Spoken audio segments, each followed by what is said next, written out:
ગુજરાત.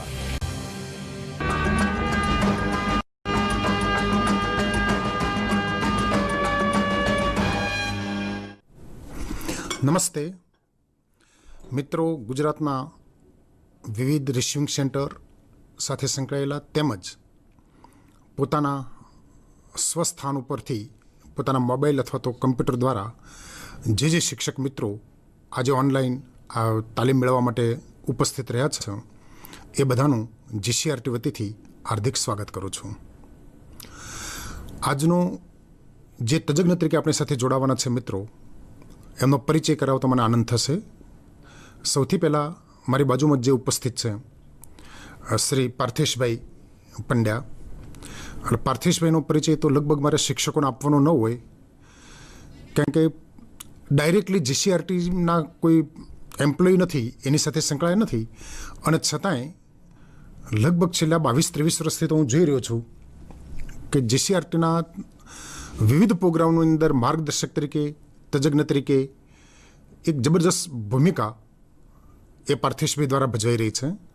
અને પછી જુદી જુદી અનેક સંસ્થાઓ સાથે એ સંકળાયેલા રહ્યા હોય તો પણ જીસીઆરટી એ કદાચ એમના માટે પ્રથમ પ્રેફરન્સનો વિષય રહ્યો છે.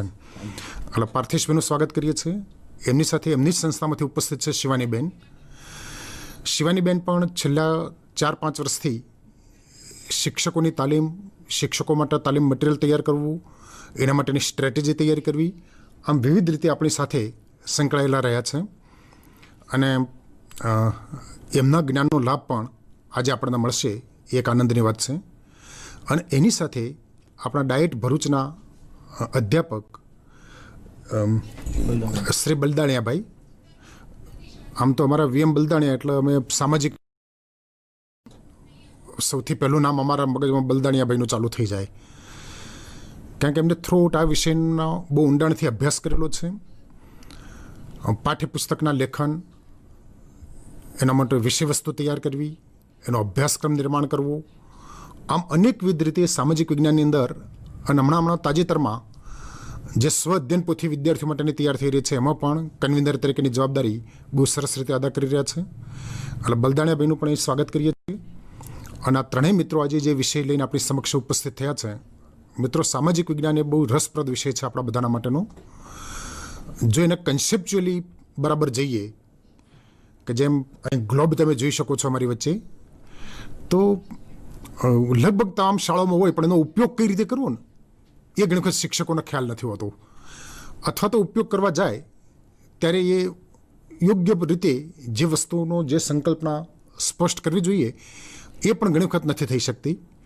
તો આવા બધા મુદ્દાઓ લઈને આજે આપણી સમક્ષ જ્યારે ઉપસ્થિત થયા છે, ત્યારે હું વચ્ચે ઝાઝો સમય નહીં રહી અને બલદાણિયાભાઈથી શરૂઆત કરીએ. આપણે વિનંતી કરીએ છીએ બલદાણિયાભાઈને કે એમનો વાતથી શરૂઆત કરશે. બલદાણિયાભાઈ. નમસ્કાર મિત્રો, રાવલ સાહેબનો ખૂબ ખૂબ આભાર. મિત્રો, રાહુલ સાહેબે થોડી આજના ટ્રેનિંગની આઉટલાઇન આપી દીધેલી છે. આજનો જે આપણો વિષય છે એ લર્નિંગ આઉટકમ બેઝ ઉપર આપણે આગળ વધવાના છીએ. લર્નિંગ આઉટકમનું વર્ગીકરણ, એના આધારિત ઇન્ડિકેટર્સ, એની પેડાગોજિકલ પ્રોસેસ, એટલે એની અધ્યાપન પ્રક્રિયા કઈ રીતની થાય, એ બધી બાબતોની આજના દિવસમાં આપણે 2 કલાકના સમયગાળામાં આની વાત કરવાના છીએ. ભૂગોળ એક એવો વિષય છે કે એ સામાન્ય વિજ્ઞાન, સામાન્ય એટલે ગણિત, બાયોલોજી, કેમેસ્ટ્રી, આ બધા વિષયને, એ વિષય અને સામાજિક વિજ્ઞાન, એ બેને એક જોડતી કડીરૂપ એક વિજ્ઞાન છે જિયોગ્રાફી. એટલે જિયોગ્રાફી એક બ્રિજ તરીકે આપણે જોઈ શકીએ. અને એ જિયોગ્રાફીનો કોઈ એક મુદ્દો કે લર્નિંગ આઉટકમ લઈ અને આપણને કોઈ એક સાયન્સના વ્યક્તિ વાત કરતા હોય તો એ ખરેખર આપણા માટે પણ એક બ્રિજ સાબિત થાય, એક કડીરૂપ એ સાબિત થાય. તો પાર્થેશભાઈને આગળના દોરની વિનંતી કરું. પાર્થેશભાઈ છે સાયન્સ બેકગ્રાઉન્ડ, પણ સામાજિક વિજ્ઞાનમાં અમે શીખીએ છીએ પાર્થેશભાઈથી. તો આગળનો દોર પાર્થેશભાઈને. Thank you બલદાણિયાભાઈ. અને અત્યારે આપણે વાત કરીએ એમ આપણે એક નાના પ્રયોગથી શરૂ કરીશું. આજનું મૂળભૂત હેતુ તો આપણો લર્નિંગ આઉટકમ જે છે, અધ્યયન નિષ્પત્તિ છે, એના વિશે વાત કરવી અને એના વિશે સમજણ રાખવી, એ આપણો આજનો મુખ્ય હેતુ છે. પરંતુ એ હેતુને સિદ્ધ કરવા માટે થઈને આપણે દર વખતે જેમ આજે બીજી વખત મળી રહ્યા છીએ તો પણ આગલા વખતે મળ્યા હતા એમ કોઈને કોઈ પ્રવૃત્તિ લઈને તમારી સામે આવીએ છીએ. તો અત્યારે એક આ પ્રવૃત્તિ લઈને આવ્યા છીએ અને તમારી સાથે વાત કરવાના છીએ. તમારે અહીંયા અમે અમારી સ્ક્રીનમાં અમે એક પ્રશ્ન તમારી સામે મૂકીએ છીએ અને એ પ્રશ્ન તમે જોશો તો એના આધારે તમને ખ્યાલ આવશે કે આ એક સાદો સીધો સવાલ છે. પૃથ્વી સૂર્યથી વર્ષમાં 2 વાર દૂર જાય છે અને 2 વખત નજીક આવે છે. તો પૃથ્વી ઉપર એવું કોઈ સ્થળ છે કે જ્યાં વર્ષમાં 2 વખત શિયાળો કે ઉનાળો અનુભવાતો હોય? અહીંયા શિયાળાની વાત કરી છે તો શિયાળો. આ નીચે જે ચિત્ર આપ્યું છે પાઠ્યપુસ્તકમાં મોટાભાગે આવું ચિત્ર જોવા મળે છે અને આપણે જ્યારે 6ઠ્ઠા ધોરણની કક્ષાના બાળક બની જઈએ તો બાળકને આવો સવાલ થાય કે જો આમ લંબગોળ પૃથ્વી ફરતી હોય તો 2 વખત નજીક આવે અને 2 વખત દૂર જાય. તો નજીક આવે એટલે શિયાળો કહેવાય કે ના કહેવાય? એની નીચે પાછું એવું સમજાવ્યું હોય કે પૃથ્વી ઉપર જ્યારે સૂર્યના કિરણો સીધા પડે છે ત્યારે ઉનાળો થાય અને ત્રાંસા પડે ત્યારે શિયાળો થાય. પણ આ આકૃતિ એવડી મોટી દેખાય સૂર્ય કે એમાં ક્યાં સીધા પડતા હશે, ક્યાં ત્રાંસા પડતા હશે. એટલે કે આવો વિષય જે છે એ બાળકોને સમજવા માટે થઈને પ્રમાણમાં ઘણો અઘરો પડે છે. તો એને કેવી રીતે સરળતાથી સમજાવી શકાય એ અહીંયા અમે તમારી સામે પ્રયત્ન કરીએ છીએ. હું ને શિવાનીબેન થઈ અને આખી વાતને તમારી સામે મૂકવાનો પ્રયત્ન કરશું. શિવાનીબેન, તમારે મને મદદ કરવી પડશે. એકદમ. હા, આપણી પાસે આ એક અમે એક સ્ટીક લીધી છે. એની અંદર અહીંયા એક માર્કર પેન રાખી છે. આ જે માર્કર પેન છે એ વ્હાઇટ બોર્ડ માર્કર એટલે લીધું છે કે આ ગ્લોબની અંદર જેમ વ્હાઇટ બોર્ડની અંદર આપણે કંઈ પણ લખીએ અને જ્યારે લખીએ ત્યારે ભૂસી શકાય છે, એટલે આ પેનથીને ગ્લોબ ઉપર લીટી થાય તો એને આપણે કપડા વડે ભૂસી શકીએ એવું આપણે કપડું રાખ્યું છે. એટલે જેથી કરીને આ એક શિક્ષક તરીકે આપણે જ્યારે કામ કરતા હોય ત્યારે આવી નાની નાની વસ્તુ કાળજી રાખીને કરીએ છીએ. बिल्कुल. શિવાની, આ ગ્લોબને આપણે મૂક્યો છે, કેવી રીતે મૂકવો જોઈએ? पृथ्वी जब हम समझते हैं विज्ञान में, खासकर भूगोल में, तो हम सब ये समझते हैं कि 23.5 डिग्री पे पृथ्वी का एक टिल्ट है, जिसको जब बच्चा जो देखे तो वो टिल्ट की दिशा उसको सही दिखनी चाहिए. अब अगर मैं ऐसा मानूं कि मैं शिक्षक की तरफ हूं और बालक उस तरफ है, तो ये जो टिल्ट इस टाइम इस तरह से हमें दिख रहा है, ये बिल्कुल व्यवस्थित है. હા, પૃથ્વીની જરા નમેલી સ્થિતિની વાત કરીએ છીએ ત્યારે આપણને શિક્ષક તરીકે ખ્યાલ હોવો જોઈએ કે આ નમેલો ભાગ છે એ ઉત્તર દિશા બતાવે છે. એટલે જો આ વર્ગખંડમાં આપણે બેઠા હોઈએ તો આ વર્ગખંડમાં આ દિશા ઉત્તર થાય. આ ઉત્તર હોય તો આ બાજુનો ભાગ દક્ષિણ થશે. દક્ષિણ દિશા આ બાજુ થતી હોય તો મારી સામે એટલે આપની તરફ છે એ પૂર્વ દિશા થાય અને મારી તરફ છે પશ્ચિમ દિશા થશે. તો આવી રીતે આપણે દરેક દિશા કઈ હશે એ પૃથ્વીના ગોળાના આધારે બાળક પાસે સ્પષ્ટતા કરવી અને એવી રીતે રાખવી જોઈએ એ મૂકીએ છીએ. મારા હાથમાં આ જે સ્કેચ માર્કર પેન છે એ આપણને બતાવે છે કે સૂર્યના કિરણો સીધા ક્યાં પડે છે. કારણ કે આપણો પ્રશ્ન જે છે કે સીધા કિરણો ક્યાં પડે છે જોવું છે, એને એવી રીતે બાંધેલી છે કે જે ફિક્સ કરી દે છે. કારણ કે જ્યારે પૃથ્વી જે છે સૂર્યની આસપાસ ફરે છે ત્યારે એનું સ્થાન ફિક્સ હોય છે, એટલે આપણે એનું નક્કી કરેલું સ્થાન છે રાખીએ છીએ. હું માર્કર પેનને અહીંયા તમારી સામે આવે એવી રીતે ગોઠવું છું અને એને એવી રીતે ગોઠવીએ છીએ કે જેથી આપણે એને બરાબર વિષુવવૃત્ત ઉપર એના કિરણો પડે છે એમ આપણે ગોઠવી શકીએ છીએ. હા, અહીંયા રાખશે. શિવાની, હું આપને વિનંતી કરું કે આપ અહીંયા એને આવી રીતે રાખશો. બરાબર છે? અને થોડું નજીક રાખવું પડશે. હા, આની ઉપર દેખી શકાય એવી રીતે. એટલે થોડુંક આમ ત્રાંસું રાખીએ એટલે કેમેરામાં પણ બરાબર આવશે. હા, હવે બરાબર આવે છે. અને વિષુવવૃત્તની આજુબાજુ એનું થાય છે. હવે પૃથ્વી છે પોતાની ધરી ઉપર ફરે છે, એટલે આ ધરી ઉપર જ્યારે ગોળ ફરે છે ત્યારે આપણે જોઈએ છીએ કે એક સીધી લીટી બની છે. જુઓ, આપણી પાસે વિષુવવૃત્ત તૈયાર થઈ ગયું. હવે આપણે સ્કેચ પેન લઈ લઈએ છીએ અને આપણે જોઈએ છીએ તો સ્કેચ પેન લઈ લઈએ એક તરફથી તો આખા પૃથ્વી ઉપર આખો એક વિષુવવૃત્ત દોરાઈ ગયો છે. એટલે કે આ સ્થિતિ જે હતી એ સ્થિતિ કઈ છે કે એ સ્થિતિની અંદર જ્યારે સૂર્ય જે છે એ ઉત્તર દક્ષિણ નથી એટલે વચ્ચે છે. એટલે કે એનો અર્થ એમ થયો કે સૂર્ય એવી જગ્યાએ છે કે જ્યાંથી ને જ્યારે સીધા કિરણો છે એ વિષુવવૃત્ત ઉપર પડે છે. વર્ષમાં આવી ઘટના 2 વાર થાય, 23મી સપ્ટેમ્બર અથવા તો 22 કે 23 માર્ચ. એટલે કે સપ્ટેમ્બર મહિનો અને માર્ચ મહિનો, જેને આપણે વસંત સંપાત અને શરદ સંપાત એવા 2 શબ્દ પણ વાપરીએ છીએ. તો શરદ સંપાત અને વસંત સંપાત એટલે કે સૂર્ય છે એ બરાબર વિષુવવૃત્ત ઉપર એના કિરણો પડે છે. એટલે કે નથી ઉનાળો નથી શિયાળો, એટલે આ રીતે આપણે બરાબર જોઈ શકીએ છીએ. હવે ઘટના આપણે 6 મહિના આગળ પાછળ જઈએ છીએ, 6 મહિના પછી શું થાય છે જોઈએ છીએ. એટલે આદર્શ રીતે તો મારે એવી રીતે કરવું જોઈએ કે પૃથ્વી જે છે એ હવે આ સૂર્ય ત્યાં ને ત્યાં રહે પણ પૃથ્વીને આ બાજુ લઈ જવી પડે. પરંતુ અહીંયા તમને દેખાય એટલા માટે થઈને ખાલી સૂર્યને બદલાવું છું, પણ યાદ રાખશું સૂર્ય છે બદલતો નથી, પૃથ્વી ફરે છે એ સમજવા માટે થઈને હું ખાલી અહીંયા લઈ આવું છું. અને એ જ વસ્તુ તમારી સામે, એટલે કે હવે મેં શરદ સંપાતથીને એટલે કે જે જગ્યાએ સપ્ટેમ્બર મહિનો આપણે હમણાં જ હજી પૂરો થઈને આપણે ઓક્ટોબર મહિનામાં આવી રહ્યા છે અને વસંત સંપાત તરફ જઈ રહ્યા છીએ, અને અહીંયાથી હું એને ફરીવાર મૂકું છું અને હવે એને પૃથ્વીને ફરીવાર આપણે ફેરવીએ છીએ. તો આપણે જોઈ શકશું કે આખે આખો આપણને દક્ષિણ ગોળાર્ધ ને એની અંદર આ જે આપણને મળેલો ભાગ છે એ તમે જોઈ શકો છો કે દક્ષિણ ગોળાર્ધમાં ફરે છે, અને દક્ષિણ ગોળાર્ધમાં ફરવાને કારણે જે સૂર્યના સીધા કિરણો છે એ દક્ષિણ ગોળાર્ધમાં ગયા છે, અને ત્યાં ઉનાળો છે. શરદ સંપાત પછી એટલે કે સપ્ટેમ્બર મહિનાથી આગળ જઈએ છીએ એટલે કે ડિસેમ્બર મહિનો આવે છે ત્યારે ઉત્તર ગોળાર્ધનો જે ભાગ છે પૃથ્વીના ઉત્તર ગોળાર્ધની અંદર સૂર્યના કિરણો જે હમણાં થોડી વાર પહેલાં જ આપણે જોયું હતું કે જે નીચે સીધા કિરણો પડતા હતા, પણ અહીંયા તો છેક ત્રાંસા કિરણો પડશે. એટલે આ ભાગની અંદર શિયાળો હશે અને અહીંયા ઉનાળો હશે. હવે વળી પાછો આપણે જોઈએ છીએ અને પાછું એને ફેરવીએ છીએ કે અહીંયા પાછળ, હવે પાછળ તો આવશે ને એટલે હું એને ફરી એકવાર આ દિશા બદલાવું છું, માત્ર ને માત્ર ગોળાની એવી રીતે લઈ આવું છું જેથી તમે આપણે જોઈ શકાય. હું અહીંયા જે હતું અહીંયા લઈ આવીશ અને આ બાજુ રાખીશ. તમને કદાચ કેમેરાને કારણે દેખી નહીં શકાય પણ એ લીટી તરત દેખાશે, હમણાં થોડી વાર પછી થઈ જશે. એટલે તો હું એક પૃથ્વીને ફેરવું છું. શિવાની આપ પકડી રાખો છો?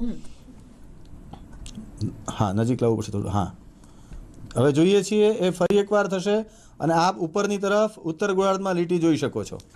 તો અહીંયા આપણે જોયું કે એક ફરીવાર આવ્યું છે, જ્યારે બીજા આપણને ફરીવાર મળે છે ત્યારે એક નવો ગોળાર્ધ મળે છે. ટૂંકમાં જ્યારે સૂર્ય છે એ પૃથ્વીની આસપાસ પૃથ્વી છે એ સૂર્યની આસપાસ ફરે છે ત્યારે એ જુદી જુદી જગ્યાએ સીધા કિરણો અને ત્રાંસા કિરણો પડે છે. હવે બે સવાલ આપણી પાસે હજી બાકી રહે છે આ આખી ઘટનાને સમજવા માટે. એક વાત હતી લંબગોળ, કે જ્યારે લંબગોળ ફરે છે ત્યારે નજીક અને દૂર, નજીક અને દૂર આવવાથી ને એના કિરણો જે છે એ શિયાળો ઉનાળો કરે નહીં, પરંતુ સીધા કે ત્રાંસા કરવાથી થાય. પણ એવું કરવાથી શું કામ થાય? તો એક સાદો સીધો સિદ્ધાંત શિવાની આપણે વિચારીએ કે એક બેટરી હોય, ધારો કે એમાંથી 100 કિરણો નીકળે છે. એક અંદાજ માંડીએ, હું 6ઠ્ઠા ધોરણના બાળકને સમજાવવા માટે કહી રહ્યો છું. તો 100 કિરણો નીકળે છે. તો 100 કિરણો છે એ જ્યારે સીધા પડશે ત્યારે એક માની લો કે એ આપણને 2 ચોરસ સેન્ટીમીટરની અંદર કિરણો પડે છે. તો 2 ચોરસ કિરણો સેન્ટીમીટરમાં એ કિરણો 100 કિરણો એક ઇન્ટેન્સિટી એટલે કે એની જે ઘટતા છે એ એક પ્રકારની હશે. એ જ કિરણો જ્યારે હું ત્રાંસા કરું છું ત્યારે ત્રાંસા આવતી વખતે એ 2 ચોરસ સેન્ટીમીટરની બદલે 3 ચોરસ સેન્ટીમીટર થાય ધારો કે. એટલે કે એ જ 100 કિરણો હવે 3 ચોરસ સેન્ટીમીટરમાં થાય છે. એટલે કે એની ઇન્ટેન્સિટી ઘટી ગઈ, કારણ કે એની જે ઘટતા છે ઘટી ગઈ. જે 100 કિરણો એ 2 સેન્ટીમીટરમાં આવતા હતા એટલે 1 સેન્ટીમીટરની અંદર 50 હતા, હવે 1 સેન્ટીમીટરમાં 33 જ કિરણો છે. એટલે ઇન્ટેન્સિટી ઘટી ગઈ. એટલે ત્રાંસા કિરણ પડવાને કારણે થઈને આપણે સૌથી મોટો જે ફેર પડ્યો એ થયો કે એની અંદર કિરણો ઘટ્યા, ને કિરણો ઘટ્યા એટલે ગરમી ઘટી. એટલે કે શિયાળો અને ઉનાળો જે છે એ કંઈક આવું થતું હશે, એક એવું અંદાજ આવે. किरणें घटी या किरणें ज्यादा क्षेत्र में फैली, क्षेत्रफल बढ़ा, क्षेत्रफल वधी. હા, એ વધારે સાચો શબ્દ છે કે વધારે ક્ષેત્રફળની અંદર એટલા જ કિરણો છે વેચાઈ ગયા છે. એટલે કે હું રંગ કરતો હોઉં અને મારી પાસે 100 ગ્રામ રંગ હોય ને એને હું એક ટેબલ ઉપર કરું તો અમુક પ્રકારનું ઘાટું દેખાય, પણ એક દિવાલ ઉપર કરી દઉં તો એ રંગ આછો થઈ જાય. બસ લગભગ આવી જ કંઈક ઘટના બને છે. એટલે સીધા અને ત્રાંસા કિરણોનું મહત્વ છે. મને લાગે છે કે આટલી વાત જો આપણે સમજાવી શકીએ તો આપણું કામ સરળ થાય. हाँ, और अक्सर टेक्स्ट बुक में जो हमने चित्र दिखाया, यहाँ स्क्रीन पे एक बार हम वापस शिक्षक मित्रों के पास वो चित्र के लिए जाते हैं. ये जो चित्र में हम पृथ्वी की जो परिस्थिति देख रहे हैं, एक्चुअली कई बार बच्चे को कंफ्यूजन तो इसलिए होता है डिस्टेंस की वजह से, जहाँ से पार्थेश ने शुरू किया. लेकिन एक बहुत विरोधाभासी बात यह है कि जब ये चित्र होता है तो एक तरफ मार्च लिखा होता है और एक तरफ सितंबर लिखा होता है, और मार्च और सितंबर में ना गर्मी होती है ना सर्दी होती है. सर्दी की शुरुआत हो रही होती है एक जगह और एक जगह गर्मी की शुरुआत हो रही होती है. पर फिर भी जो विजुअल चित्र है पार्थेश, वो बच्चे के दिमाग में इतना स्ट्रांग बैठ जाता है कि अक्सर बच्चा ये अवधारणा बलदानिया भाई लेकर के क्लासरूम से कई बार बाहर निकलता है कि जब जब मेरी पूरी सूर्य से बढ़ेगी तब तक मेरे इलाके में ठंड आएगी, और जब जब मेरी दूरी कम होगी तब तक गर्मी आएगी। तो कहीं विजुअल इम्पैक्ट जो है वो बच्चे के दिमाग में, एक 13 साल 14 साल का जो बच्चा है उसके दिमाग में काफ़ी स्ट्रांग रहता है। विजुअल से अगर मैं प्रैक्टिकल की तरफ जाऊं पार्थिश, तो मैं ऐसा मानती हूं कि विजुअल इम्पैक्ट को कहीं हम थोड़ा नलिफाई करके एक बहुत सही चित्र बच्चे के सामने रख सकते हैं। બાળક પાસે જે ચિત્ર આવ્યું છે એ ચિત્રમાંથી ને અત્યારે તમે જે પૃથ્વીમાં આકારો જોયા, આ જોશે એટલે એને તરત ખ્યાલ આવે છે કે સૂર્ય કેવી રીતે આગળ વધ્યો છે, કેવી રીતે પાછળ વધ્યો છે, એટલે એમની પાસે ભવિષ્ય માટે આ ચિત્ર કાયમી બની જાય છે। એ આ અવધારણા છે, એ કાયમ માટે બનેલી અવધારણા છે, એને પોતાની સાથે લઈ જાય છે। શિવાની, મને લાગે છે કે આપણે આ એક મુદ્દાને, હું અહીંયા ફરી એકવાર કહું, અમે ભણાવવા નથી આવે, પણ આના ઉપરથી આપણે આગળ જવાનું છે, તો એની ઉપર જવું છે કે હજી એક પ્રશ્ન લઈને પછી જવું છે? એકાદ પ્રશ્ન ઓર લઈ લે, और फिर એક પ્રશ્ન હજી લઈ લઈએ અને પછી આપણે જોઈએ છીએ। મને લાગે છે કે આ પ્રશ્નને નિરાતે સમજીએ અને પછી આ એક ચર્ચા કરીએ છીએ અને પછી આપણું કામ આગળ ચાલશે। અહીંયા જે પ્રશ્ન એવો પૂછ્યો છે કે જો પૃથ્વી ઉપર 50% કરતાં ઓછા ભાગમાં પાણી હોય તો શું થાય? આપણે બધા જ જાણીએ છીએ કે અત્યારે આપણી પાસે કુલ મળીને જે પાણી જે છે એ લગભગ 71% જેટલું પાણી પૃથ્વી ઉપર છે એવું આપણે કહીએ છીએ। પણ શું એ પાણી છે એનું જથ્થો જે છે, એનું પ્રમાણ છે એ ઓછું થઈ જાય તો, એટલે કે 50% જેટલું જ રહે તો શું થશે? તો એવો એક આપણે અહીંયા પ્રશ્ન પૂછ્યો છે અને હવે આપણે એની ચર્ચા કરવાની છે, તો આપણે કરીએ। પાર્થેશભાઈ, મારે તો 2 ઋતુ આવે ને એટલે મારા માટે 2 પ્રશ્ન આવે। જ્યારે ચોમાસું આવે ત્યારે એવું થાય કે જે જમીનનો ભાગ થોડો વધારે હોય ને તો આ માથાકૂટ જે પાણી ભરાવાની ના અંતે, અને આ વર્ષે વરસાદ પણ ખાસો એવો સારો છે એમ, અને ગયા વખતે પણ ખાસો હતો, ત્યારે એમ થાય કે જમીનનો ભાગ થોડો વધારે હોય જ સારું એમ, બરાબર? તો એ પાણીનો પ્રશ્ન ના રહે। અને એનો એ પાછો ઉનાળો આવે એટલે પાણીની તંગી થાય, ત્યારે એવું પાછું છે કે પાણીનો ભાગ થોડો હજી વધારે હોય ને તો આ પાણીની તંગી ના હોય એમ, બરાબર? એટલે આ પ્રશ્ન ફેસ કરીએ એમ, એટલે મારા માટે એ ડિસાઈડ કરવું થોડું ડિફિકલ્ટ થાય કે ભાઈ પાણી વધારે હોવું જોઈએ કે પાણી ઓછું હોવું જોઈએ। પણ તમે જ્યારે 50%ની વાત કરી કે 50% પાણી થઈ જાય તો મને લાગે પહેલી તો પાણીની જ તંગી થઈ જાય।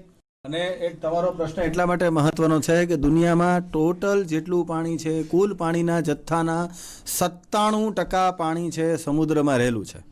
એટલે કે જો હું 70%ની વાત કરતો હોઉં તો લગભગ મારું 68% પાણી જે છે એ સમુદ્રમાં છે।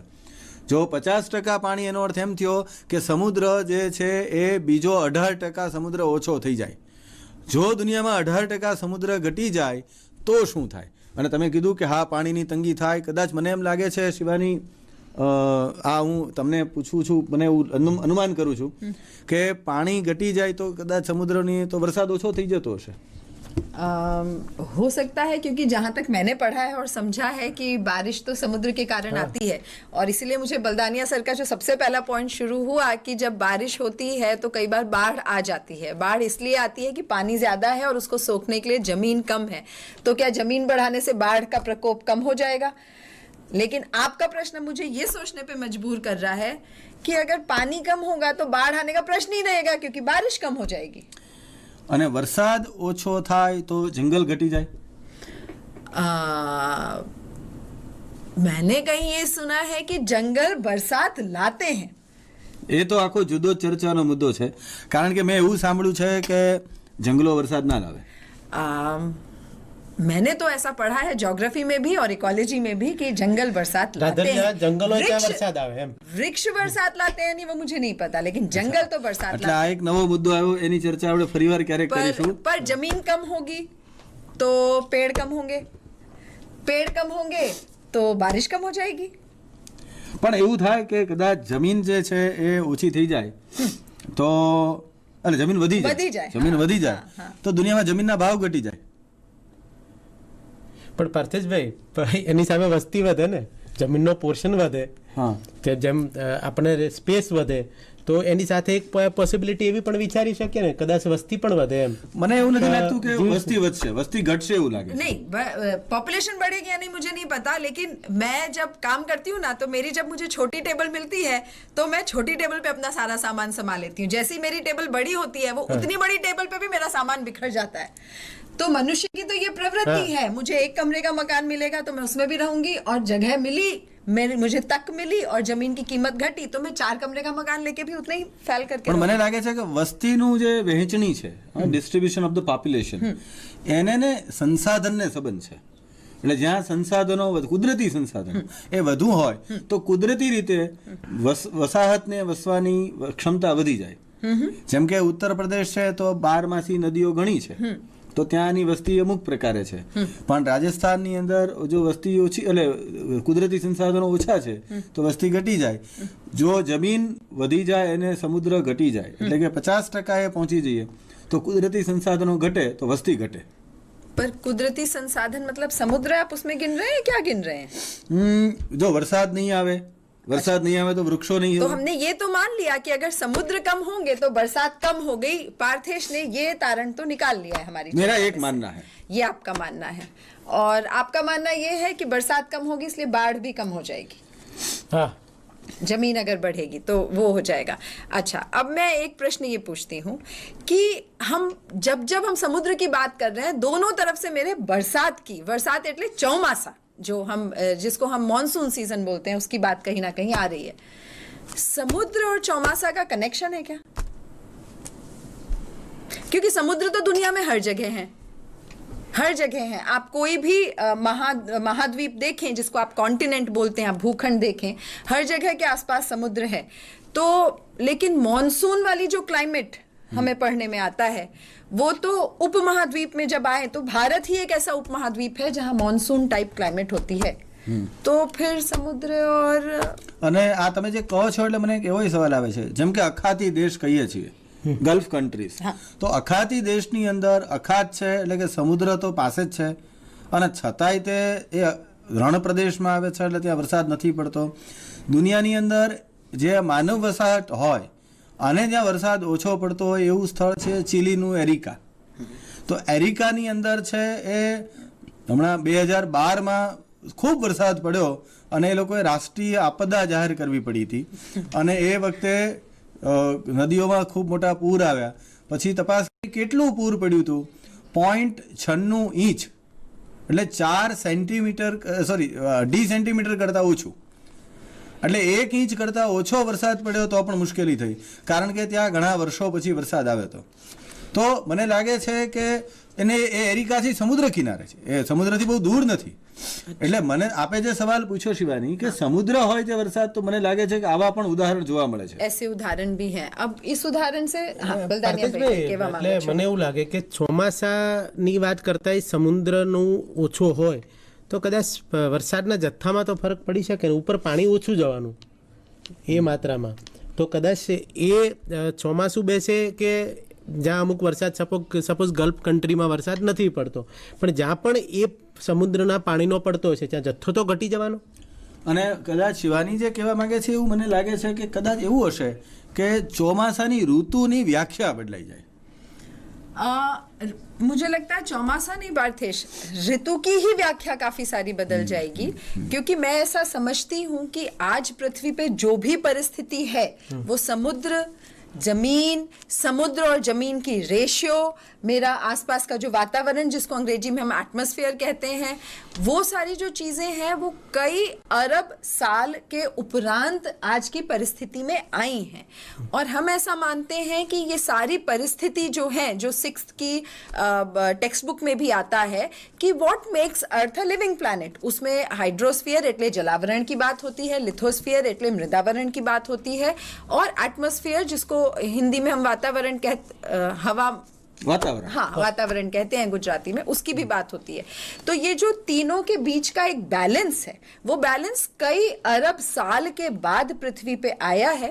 और पृथ्वी की पूरी आयु के कंपैरिजन में जो जीवन की आयु है, लाइफ की जिसको हम आयु बोले, वो तो बहुत छोटी है. એટલે એનો અર્થ એમ થયો કે જ્યારે હું ચોમાસાની વ્યાખ્યા કે સમજણ આપું છું ત્યારે નીચે એક ફૂદડી મારી છે, કન્ડિશન એપ્લાઇડ. बिल्कुल કે ભાઈ 50% હોય તો નહીં, આ 71% પાણી હોય તો આ ચોમાસું કહેવાય. और जमीन और समुद्र का मिलन जैसा आज उपमहाद्वीप में होता है वैसा. આજે આ કન્ડિશન હોય તો આ અને એટલે જ ભૂમધ્ય આબોહવા જુદી છે અને મોન્સૂન ટાઈપ ક્લાઇમેટ જુદું છે. हाँ, मतलब मॉनसून में तो अगर हम चौमासा की बात करें तो खाली समुद्र और उपमहाद्वीप जो हमारा हिंद महासागर है वो और भारत की बात नहीं आती। भारत के एक बहुत महत्वपूर्ण हिस्से हिमालय की बात आती है। यदि हिमालय नहीं होता तो शायद चौमासा होता ही नहीं अपने उपमहाद्वीप। કારણ કે વાદળ આવે છે એની એક રેઇન લાઇન જેને કહીએ આપણે, વરસાદની રેખા અથવા તો ત્યાં સુધી કેટલે સુધી જાય તો વાદળ કે ભેજ જે છે એ 6000 મીટર ઊંચે જઈ શકે. હિમાલય છે એ પર્વતમાળાઓ 8-8 મીટર ઊંચાઈ ધરાવે છે, એટલે કે ત્યાં વાદળ રોકાઈ જાય છે. અને રોકાય છે એટલે આખા દેશ ઉપર એક ઉપરના ભાગમાં 6000 મીટરે એક ભેજનું લેયર, એક આખું સ્તર બને છે, પછી નીચે સ્તર બને છે, પછી નીચે સ્તર બને છે. અને જ્યારે બધું સ્તર એકસાથે ભેગું થાય છે ત્યારે છેલ્લે ખાલી થવાનું શરૂઆત થાય. છેલ્લો ભાગ એટલે કેરાલા, અને આપણે ત્યાં ચોમાસું બેસે છે. પણ જો હિમાલય ન હોત તો વાદળ ક્યાંય જતા રહેત તો કદાચ આખી આપણે ત્યાં ચોમાસાનો પ્રકાર જુદો હોત. पार्थिश, अब मुझे एक बिल्कुल नए विज्ञान, जो भूगोल का विज्ञान है, उस सिद्धांत पे ले जा रहे हैं. ऐसा तो क्या होता है कि बादल बनते हैं? क्या फर्क है? मतलब बादल, बलदानिया भाई ने बोला कि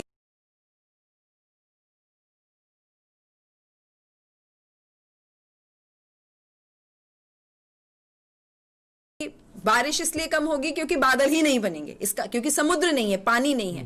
इसका एक कंक्लूजन मैं ये निकालूं कि जो समुद्र का पानी है उसमें से ही कहीं वाष्पीकरण होकर के बादल बन रहे हैं. तो वो वाष्पीकरण होकर के बादल कहाँ जाते हैं, कैसे जाते हैं, वाष्पीकरण होता क्या है, क्या फर्क है जमीन और समुद्र के बीच में? कहीं ये एक विज्ञान का भी मुद्दा इसमें छुपा हुआ है पार्थिश. जमीन का और महासागरों का क्या रोल है, महाद्वीप का और सागरों का? મને આ આખો પ્રશ્ન તો જુદી છે, પણ હું એટલું સમજો કે એક નાનકડો સવાલ જે છે, 50% જો પાણી હોય અથવા તો એથી ઓછું પાણી થઈ જાય તો શું થાય? તો મને વિજ્ઞાનના ઘણા પાસા ખુલે છે. એની સાથે જમીનનો ભાવ ઘટશે કે નહીં ઘટે, એટલે કે મારું અર્થતંત્ર એ પણ એની સાથે જોડાય છે. एक बहुत महत्वपूर्ण मुद्दा है, क्या कृषि बढ़ेगी या खेती कम होगी?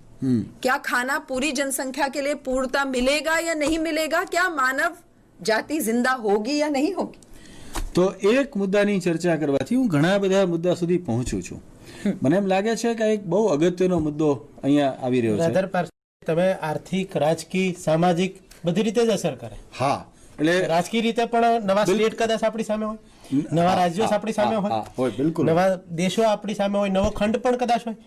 બિલકુલ હોય. હા, કારણ કે 18% જેટલી સમુદ્ર ઘટી જાય અને 20% જમીન વધી જવાની હોય તો અત્યારે જે છે લગભગ એનો અર્થ એમ થયો કે મોટા ભાગે આફ્રિકા ખંડ જેટલો ભાગ આખો વધી ગયો. बिल्कुल, बिल्कुल, એટલો ભાગ વધી જશે. और वो एक जगह नहीं बढ़ेगा, वो फैलकर अलग अलग जगह पे बढ़ेगा अगर समुद्र कम होगा. અને ખૂબ ખૂબ વધી જશે. તો મને લાગે છે કે આખો જુદો પરિમાણ ઊભું થાય.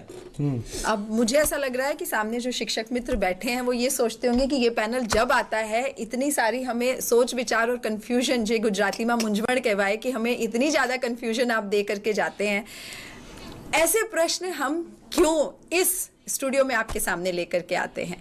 लर्निंग आउटकम, अध्ययन निष्पत्ति, सामाजिक विज्ञान, इन सब से क्या इन प्रश्नों का कुछ जोड़ है? एक बहुत क्लियर जोड़ हमने देखा कि 6th की टेक्स्ट बुक में आता है कि हमारा लिविंग प्लैनेट अर्थ की पृथ्वी हमारी जिंदा है और उसके कारण क्या है.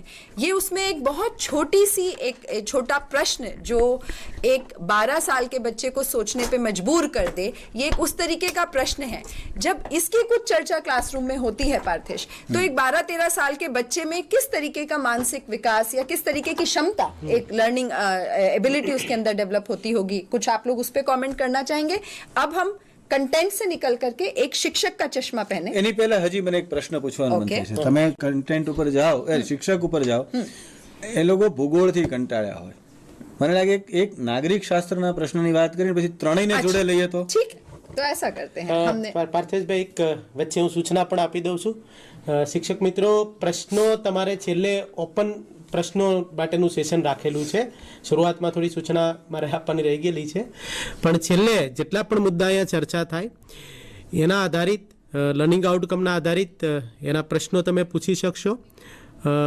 નંબર પણ થોડી વારમાં તમને બતાવવામાં આવશે, પણ એ જ્યારે સૂચના આપવામાં આવે ત્યારે જ તમે કોલ કરજો કે એ સમયગાળો અલગથી આપવામાં આવશે. છેલ્લી 25 થી 20 મિનિટનો જે સમયગાળો છે એ પ્રશ્ન સેશન હશે.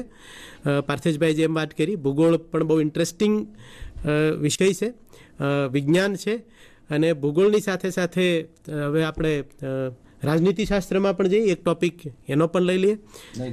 જી, મને લાગે છે કે એક ડિસ્પ્લે અમારે કરવાનું આવશે. હું અત્યારે તમારી સામે ડિસ્પ્લે થાય ત્યાં સુધીમાં હું તમારી સામે શું વાત કરવાની છે એના થોડા મુદ્દાઓ મૂકતો જાઉં છું. એની અંદર એવું છે કે આપણે જે જુદા જુદા નાગરિક શાસ્ત્રમાં ભણાવે છે એમાં આજે અમે તમને રોલ પ્લેની એક વાત કરવાના છીએ. અને રોલ પ્લેની અંદર એ આખું આમાં એક તો વર્ડ ફાઇલ છે અને વર્ડમાંથી કરેલું છે, પણ હું તમારી સામે એના મુદ્દા થોડા મૂકતો જાઉં છું ને તેમને ખ્યાલ આવશે. સામાન્ય રીતે આપણે બીએડમાં કે પીટીસીમાં કે એમ ભણતા હોઈએ છીએ ત્યારે રોલ પ્લેની વાત આપણા માટે આવતી હોય છે. અત્યારે તમારી સમક્ષ એક નાનકડા રોલ પ્લેનું એક ઉદાહરણ આપવું છે અને ઉદાહરણ પછી એમાંથી શું શું થઈ શકે એમ છે એની વાત તમને કરવાની છે. અને હવે તમારી સામે હું અત્યારે રોલ પ્લેનું ઉદાહરણ અમારા સ્ક્રીનમાં તૈયાર છે અને એ સ્ક્રીનમાંથી રોલ પ્લેનું જોતા જઈએ છીએ અને પછી આપણે ચર્ચા કરીએ. તમે જોશો સ્ક્રીનની અંદર કે રોલ પ્લેનું ઉદાહરણમાં એવું લખ્યું છે કે રાજપુર એક ગ્રામ પંચાયત છે અને આ ગ્રામ પંચાયત દ્વારા ઠરાવવામાં આવ્યું છે કે આ વિસ્તારની 7 એકરની જગ્યા ભીમાણી ઓઇલ કંપનીને ઇકો ટુરિઝમના વિકાસ માટે 99 વર્ષના પટ્ટે લખી આપવી. કેટલાક ગ્રામજનોએ આ મુદ્દાને ગ્રામસભામાં ઉઠાવવાનું લેખિત કરતા આગામી ગ્રામસભામાં તે મુદ્દાને એજન્ડામાં સામેલ કરે છે. આજે ગ્રામસભા છે. આ ગ્રામસભાની અંદર નીચે મુજબના પાત્રો ઉપસ્થિત છે. એમાં સરપંચ, ઉપસરપંચ, સભ્યશ્રી છે તમામ, ઉપરાંત કંપનીના નિમંત્રિત સભ્યો છે 2 જણા, તલાટી કમ મંત્રી છે, શિક્ષક પણ મને લાગે થોડું નીચેથી ઉપર કરીશું તો તમને શિક્ષક દેખાશે. શિક્ષક નીચે છુપાઈ ગયા છે. હા, હવે શિક્ષક દેખાણા. તો એ શિક્ષક પણ છે એમાં. એની સાથે સાથે થોડા ખેડૂતો પણ આવ્યા છે, ખેત મજૂર પણ છે, સસ્તા અનાજની દુકાનવાળા ભાઈ પણ આવીને બેઠા છે, બેરોજગાર યુવાન છે, અભણ યુવાન છે, વયસ્ક નાગરિક છે, મહિલાઓના પ્રતિનિધિઓ પણ છે અને એક દીકરી જે છે કે જે પરણીને સાસરે ગઈ છે, ગામની જ છે, ગ્રેજ્યુએટ થઈ છે, આજે ગામમાં આવી છે અને એ પણ ગ્રામસભામાં આવી છે. હવે દરેકને શું રોલ આપ્યો છે એ પણ જોતા જઈએ. એક પછી એક જોતા જશું તો આપણે તરત ખ્યાલ આવશે. પહેલો જે છે વયસ્ક નાગરિકનો રોલ છે એ એવું છે કે તમે આ ગામમાં ઘણા વર્ષોથી રહો છો એટલે તમે આ ગામની સુખ શાંતિથી પ્રભાવિત છો. આ એનો રોલ છે. બરાબર સમજજો એ શું માને છે. બેરોજગાર યુવાનને એવું છે કે એ પોતે બેરોજગાર છે ને એને એક મનમાં લાગે છે કે કંપનીનું અહીંયા કામ શરૂ થાય તો મને નોકરી મળશે. પણ એક બેરોજગાર યુવાન એવો છે કે એને એમ લાગે છે કે એણે ઘણી જગ્યાએ અરજી કરી છે પણ એને નોકરી મળી નથી અને મનમાં એવું લાગ્યા કરે છે કે જેને લાગવગ હોય ને એને જ નોકરી મળે અને મારી લાગવગ અત્યારે છે નહીં. કંપનીના પ્રતિનિધિ પણ છે, એમાં 2માંથી એક છે એ સિનિયર છે અને એણે કીધું છે કે તમે આ કામ ગમે તે ભોગે લઈ આવજો. તમારે 50,000ની મર્યાદાની અંદર ગામને કોઈ પણ મદદ કોઈ પણ સ્વરૂપમાં કરવી હોય તો તમે કરી શકશો. તલાટી મંત્રી છે, 55 વર્ષની ઉંમરના છે અને આ ગામના વતની નથી. મહિલા પ્રતિનિધિ જે છે એ એમ કહે છે એનો રોલ એવો છે કે તમે મહિલા પ્રતિનિધિ છો, ઇકો ટુરિઝમના કારણે બહારના માણસો તમારે ત્યાં આવશે કારણ કે ઇકો ટુરિઝમ છે એટલે લોકો આવશે, ફરવા માટે પણ આવશે અને તમે એનાથી થોડા ચિંતિત છો. એ ઉપરાંત મહિલા પ્રતિનિધિ 2 જે છે એને સહેજ સ્ક્રોલ કરીને ઉપર જઈને જોઈ લઈએ તો મહિલા પ્રતિનિધિ 2 છે એ એવું માને છે કે કંપનીના આવવાથી બહેનોને રોજગારી મળશે અને એના કારણે ઘરમાં અને સમાજમાં નિર્ણય લેવામાં બહેનોની ભાગીદારી વધશે. સાસરે ગયેલી જે દીકરી જે છે, જે ભણેલી છે, એને સારા પાસા અને નબળા પાસા શું છે ખબર પડે છે અને આવનારી પરિસ્થિતિને જોઈ શકે છે એવું લાગે છે. જે સરપંચ છે એ એવું છે, એ એવા વ્યક્તિ છે કે એને કંપનીને કોઈ પણ ભોગે કામ મળે એવું ઈચ્છે છે અને ગામને મહિને 15,000 રૂપિયા આપવામાં આવશે. જો કંપનીના પ્રતિનિધિ પાસે 50,000ની સત્તા છે પણ સરપંચને એટલી ખબર છે કે ગામને મહિને 15,000 મળશે અને તમને એવું લાગે છે કે તમે આ ગ્રામસભા તો ખાલી પ્રક્રિયાનો ભાગ છે, આપણે તો કરી નાખશું. જ્યારે ઉપસરપંચ છે એ તમે સરપંચના સમર્થનમાં છો, કદાચ કંપની તરફથી આર્થિક મદદ થશે એવું તમને અંદાજે લાગે છે. કંપનીએ સરપંચને કદાચ કંઈ રકમ આપી હોય એવું તમને વિચાર આવે છે એવું છે. ખેડૂતો છે એવું વિચારે છે, એમાંથી થોડા ખેડૂતોને એટલે 2 ખેડૂત એવા છે કે જે પ્રમાણની અંદર એવું લાગે છે કે તમે સરપંચની નજીકના છો, કુટુંબમાંથી કોઈ નોકરી મળશે એવું લાગે છે. કોઈ છે ખેડૂત છે એ ગ્રામ પંચાયતના સભ્યોના કહેવાથી એણે અરજી કરી છે અને એમને હકીકતમાં એ ખેડૂતોના સગાને નોકરીની કંપનીએ ના પાડી છે. આ એના પ્રશ્નો છે. બીજા ખેડૂતો એવા છે કે એને એવું લાગે છે કે કંપની આવશે તો પાણી નહીં મળે અને જમીન વપરાશે તો ખેતીને નુકસાન થશે. તો કોઈ ખેડૂતને એવું લાગે છે કે ઇકો ટુરિઝમના થવાથી ને માળખાગત સુવિધા વધશે, કારણ કે રોડ થઈ જશે, લાઇટ આવશે, તો એના કારણે ખેતીની ઉપજ જે છે એ બીજા જગ્યાએ બહાર વેચવી હશે તો પ્રમાણમાં સહેલું પડશે. તો આવો એક રસ્તો છે. સભ્યોને એવું લાગે છે કે કેટલાક સભ્ય છે ગ્રામ પંચાયતના સભ્યો છો, તમે ગામમાં રહેતા જ નથી, એટલે કંપનીના આવવાથી શું ફેર પડશે એને તમારે કંઈ લેવા દેવા નથી.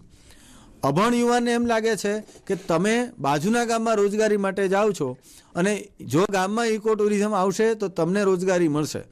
આ રોજગારી અને હાલની રોજગારી વચ્ચે શું તફાવત હશે એની તમને ચિંતા છે. કંપનીના બીજા પ્રતિનિધિ પણ જોડે જોડે આવેલા છે. એ હકીકતમાં એણે બીજે એપ્લાય કર્યું હતું, એને ત્યાં નોકરી મળી ગઈ છે. એ જ્યાં એને નોકરી મળી છે એ કંપની પણ અહીંયા ઇકો ટુરિઝમમાં એનું કોન્ટ્રાક્ટ લેવા માગે છે અને તમને ત્યાં નોકરી મળી છે, પણ હાલ તમે જૂની કંપનીમાં નોકરી કરો છો. ભણેલો યુવાન છે, એ શહેરમાં નોકરી કરે છે અને ઇકો ટુરિઝમના લાભાલાભથી એ પરિચિત છે. સસ્તા અનાજની દુકાનનો માલિક જે છે એ કંપનીની જ્યાં ઇકો ટુરિઝમ બનશે ત્યાં રેસ્ટોરન્ટ બનશે એટલે એને એમ લાગે છે કે મને કંઈક લાભ થશે. ખેત મજૂર છે, એને એમ લાગે છે કે ખેતીમાં મજૂરી ઘટશે અને ખેત મજૂરને બીજું કંઈ આવડતું નથી, અનસ્કિલ લેબર છે. અને શિક્ષક જે છે એ સરપંચ છે, એ શિક્ષકનો જ વિદ્યાર્થી છે અને ગામના વિકાસમાં તમને ખૂબ રસ છે અને તમે ગામ માટે એક આદર્શ વ્યક્તિ છો. મને લાગે છે કે આટલા રોલ નક્કી કર્યા છે. હવે આપણે એની ચર્ચા થોડી કરી લઈએ કે આટલા રોલ જો આપ્યા હોય તો શું થશે. શિવાની, मुझे तो सबसे पहले अगर मैं ऐसे बस विजुअलाइज करना चाहूँ मेरे मानस पटल पे कि ये एक्चुअली किसी गांव में ग्राम सभा हो रही है, तो जो इस टाइम मुझे मेरे आगे बहुत प्रबल और बहुत क्लियर चेहरे नज़र आ रहे हैं, वो 2 भिमाणी ऑयल कंपनी वाले चेहरे मुझे नज़र आ रहे हैं. मुझे लगता है इस पूरी परिस्थिति में वो उनकी स्टेक्स इतनी ज़्यादा है कि मेरे सबसे पहले मेरे नज़रों के आगे पार्थिश वो चेहरे आते हैं. પણ એમાંથી એક જણાને બીજે નોકરી મળી ગઈ છે અને એ વ્યક્તિ ત્યાં નોકરી મળ્યા પછી જે જગ્યાએ નવી નોકરી એને મળે છે ત્યાંથી એ લોકો પણ અહીંયા બીડ લેવા માંગે છે. हाँ, तो वो जो 2 एक साथ दिख रहे हैं कि एक कंपनी को रिप्रेजेंट करने आए हैं, कहीं उनके बीच में ऑलरेडी एक तोड़ है, क्योंकि यदि हम 2 हैं तो आप तो चाह रहे हैं बहुत कुछ कि हो जाए इस भिमाणी के लिए कुछ हो जाए इस गांव में, लेकिन मुझे तो पता है कि मुझे भिमाणी नहीं, मुझे तो किसी XYZ कंपनी में जाना है, उसको यहाँ पे काम मिलना चाहिए. શિક્ષક તરીકે જોવા જઈએ તો આવું હોય તો શું કરશે આમાં? શિક્ષક તરીકે જે મોટે ભાગે શિક્ષકને ગામ આદર્શ વ્યક્તિની વાત કરી છે કે શિક્ષક છે એક આદર્શ વ્યક્તિ છે, એટલે એ ગામના રોલ મોડેલ હોય એટલે એના વાક્યોની કિંમત ગામ માટે પણ ઘણી છે. તો ખરેખર જે ગામના હિતની વાત હોય કે એ પ્રદૂષણના મુદ્દા પણ એમાં કદાચ કંપની હોય તો પ્રદૂષણના મુદ્દા પણ આવતા હોય, રોજગારીના પણ મુદ્દા આવતા હોય, બીજા ઘણા બધા મુદ્દાઓ એની સાથે જોડાયેલા હોય. એટલે શિક્ષક તરીકે તો એણે બહુ એ સ્પષ્ટ નિર્ણય લેવો પડે કે જે ઓછું ગેરફાયદાકારક હોય એની ઉપર જવું પડે અને વધારે લાભકારક હોય એ વ્યક્તિને એ વસ્તુને પસંદ કરવી પડે. હવે જો હું મારા 8મા ધોરણના બાળકોને આ ગ્રામ સભા માટેનો રોલ પ્લે આપું, આટલી વસ્તુ છોકરાને આપી દઉં તો એ કેવી રીતે ભજવશે? તમને શું લાગે છે મારે શું કરવું જોઈએ? મને લાગે પાર્થેશભાઈ આપણે છે ને એને સ્ક્રિપ્ટ લખી દેવી જોઈએ કે એને આપણે સ્ક્રિપ્ટમાં લખી દઈએ, ડાયલોગ લખી દઈએ, બરાબર ને, કે ડાયલોગ લખીને રોલ તો આપી દીધો તમે, હવે આપણે એને ડાયલોગ પણ લખીને આપીએ તો કેવું રહે? और फिर एक दिन डिसाइड करने का और उस दिन नाटक करवाने का. એ બસ એ દિવસે નાટકનું કહ્યું ને, બસ આ જ કહેવાનું છે કે તો નાટકમાં અને રોલ પ્લેમાં ફેર શું? નાટ્ય પદ્ધતિ અને રોલ પ્લે આ બેમાં ફેર શું છે? अब जैसे ही बलरानिया भाई ने कहा स्क्रिप्ट लिखनी है, मेरे दिमाग में नाटक आ गया. તો નાટક હોય તો નાટકમાં સ્ક્રિપ્ટ હોય તો એ નાટ્ય પદ્ધતિ થઈ, એ રોલ પ્લે કેવી રીતે કહેવાય? પાર્થેશભાઈ મને લાગે કે તમે આમાં તો પેલા પાત્રોને એક પાત્રો એસાઇન કરી દીધા અને એક રોલ આપી દીધો, બરાબર? તો પેલા નાટકમાં આપણે રોલ નથી આપતા. નહીં, એમાં હોય છે કોઈ રાજા થશે, કોઈ આ થશે, બરાબર છે, તો એનું રાજાની સ્ક્રિપ્ટ લખેલી હોય, કોણ બોલશે પહેલા કોણ પછી બોલશે, ક્રમ પણ નક્કી હોય. અને ગ્રામ સભા જ્યારે ખરેખર ભજવવાની હોય તો એમાં રોલ નક્કી હોય કે પહેલા કોણ બોલશે પછી કોણ બોલશે. આપણે કેટલા લોકો ગ્રામ સભામાં ગયા છીએ અને મારે એક સાઈડ વાત લાગે છે પણ મને લાગે છે કે મારે કહેવી જોઈએ.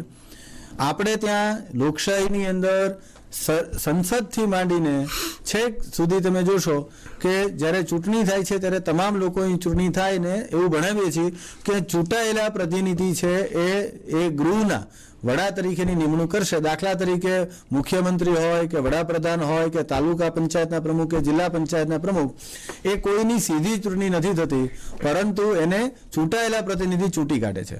સરપંચ એકમાત્ર એવા વ્યક્તિ છે કે જેને ચૂંટાયેલા પ્રતિનિધિ નહીં પણ આખું મતદાર ક્ષેત્ર એનું ચૂંટણી કરે છે. અને એને ગ્રામ સભાને સંબંધ છે, કારણ કે આપણે નિયમ મુજબ એ લોકો જ એના અધ્યક્ષ અથવા વડાની નિમણૂક કરી શકે જે લોકોને એમાં મતાધિકાર હોય. હવે અહીંયા સંસદથી માંડીને શરૂ કરીને તાલુકા પંચાયત સુધી એક વખત ચૂંટણી પતી જાય પછી જે મતદાન કરનાર વ્યક્તિ છે એ પંચાયતનો હિસ્સો બની નથી શકતા, એટલે કે તાલુકા પંચાયતમાં કે સંસદમાં પોતાનામાં ભાગ નથી લેતા. પણ ગ્રામ સભા એક એવું ક્ષેત્ર છે કે જ્યાં એમનો અવાજ છે, અને એટલે જ એમાં તે દિવસે ગ્રામ સભાના દિવસે દરેક માણસ, ગ્રામનો દરેક પુખ્ત વયનો માણસ છે એ એક ઉમેદવાર એટલે એક પ્રકારનો ગ્રામ પંચાયતનો સભ્ય બની જાય છે અને સભ્ય તરીકે પોતાનો અભિપ્રાય આપે છે. એટલે આજે આ ગ્રામ સભામાં બહુ મહત્વનું છે અને એટલે જ એ બધા લોકો ચૂંટણી કરે છે. हाँ, मैंने साइड बात આવી એટલે મને લાગે છે કેવું જોઈએ. ये साइड बात नहीं, मेरे लिए तो बहुत मेन बात है, क्योंकि नागरिक शास्त्र के बहुत सारे इसमें सिद्धांत आ गए हैं चर्चा में. એટલે બહુ અગત્યનો મુદ્દો છે. મને લાગે છે કે શિક્ષક તરીકે જો હું આ કરવા માંગુ, જો હું આમને માં ચિઠ્ઠી આપી દઉં દરેક બાળકને, મારા અમે લગભગ 20-25 રોલ લખ્યા છે. વિદ્યાર્થી તરીકે, શિક્ષક તરીકે તમે રોલ વધારી પણ શકો, ઘટાડી પણ શકો, પણ દરેક બાળક એના રોલ લઈ લે પછી એની ચિઠ્ઠી નાની નાની મળી ગઈ પછી દરેક સ્વતંત્ર હોય તો શું થાય? એટલે તમે એવું પાર્થેશભાઈ કહેવા માંગો કે એને સ્ક્રિપ્ટ નહીં આપવાની? ના, સ્ક્રિપ્ટ નહીં આપવાની તો શું થાય? નાટક નહીં, આપણે નાટક. અચ્છા, એટલે ટૂંકમાં નાટક હોય તો સ્ક્રિપ્ટ હોય, રોલ પ્લેમાં સ્ક્રિપ્ટ ના રહી. દાખલા તરીકે તમે કંપની પ્રતિનિધિ 2 છો. હમણાં શિવાનીએ વાત કરી, શિવાનીબેને કીધું કે ભાઈ રોલ કંપની પ્રતિનિધિ મને સૌથી મહત્વનું પાત્ર લાગે છે. તમે કંપની પ્રતિનિધિ 2 છો તો તમે કેવી રીતે વર્તન કરો?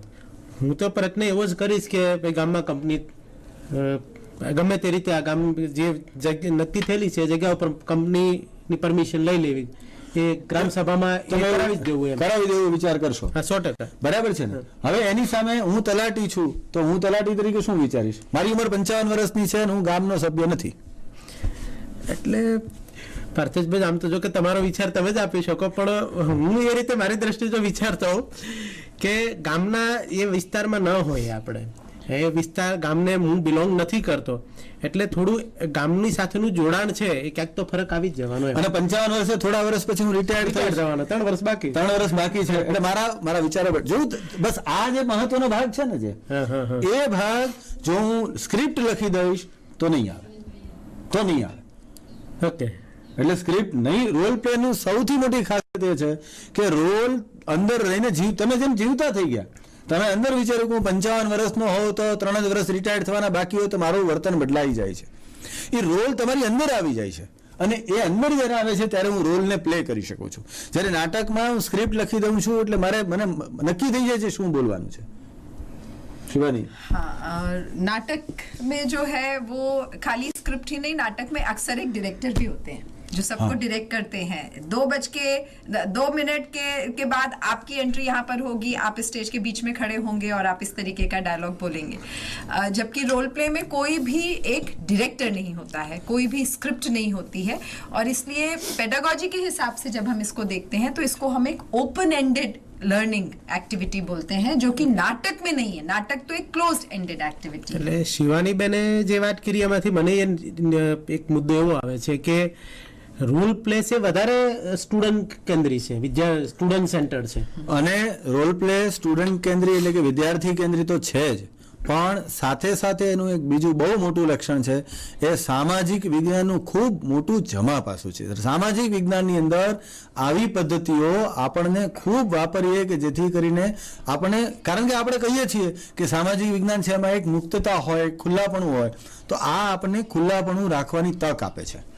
तो मैं रोल प्ले में अगर देखना चाहूँ तो एक हम हर पात्र को, जो हमारे साथ रोल प्ले करने वाले हैं, उनको उनकी पोजीशन देते हैं.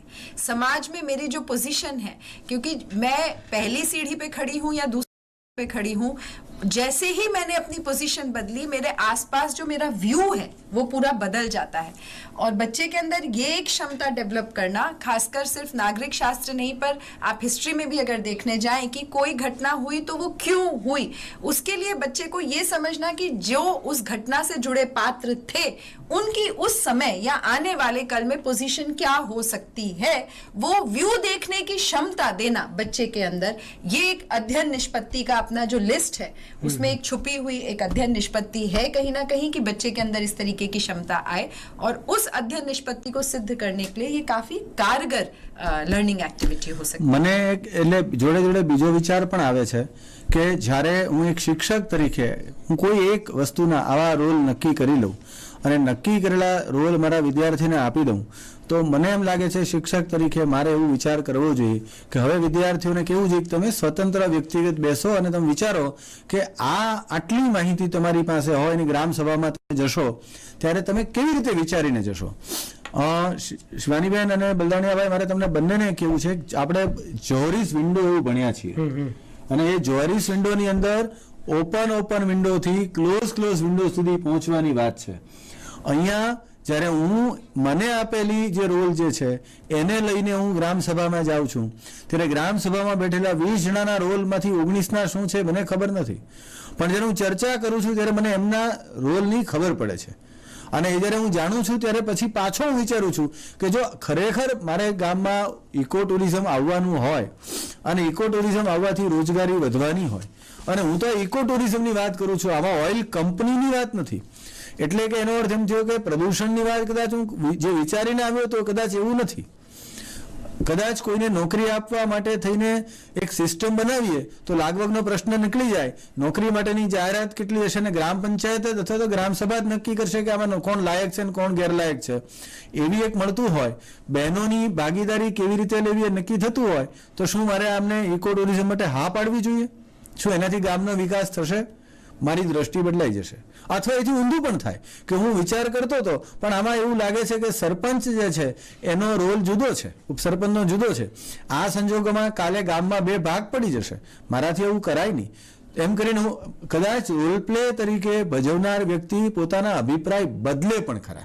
અને મને લાગે છે કે આ અભિપ્રાય બદલવાની પ્રક્રિયા હંમેશા એક શીખવાનું બને, લર્નિંગ થાય પછી આવે છે, અને આ રોલ પ્લે આ તક આપે છે। બીજા કોઈમાં સ્ક્રિપ્ટ બદલવાની સત્તા ભજવનારને નથી, પણ રોલ પ્લે છે પોતાના અભિપ્રાયની ઉપર એક બિલ્ડ કરવાની સત્તા ધરાવે છે, અને કદાચ એક સામાજિક વિજ્ઞાનનું બહુ મોટું પાસું છે, કારણ કે ભવિષ્યમાં એને આવું થવાનું જ છે, એટલે મને લાગે છે કે આ એક બહુ મોટું પાસું છુપાયેલું છે।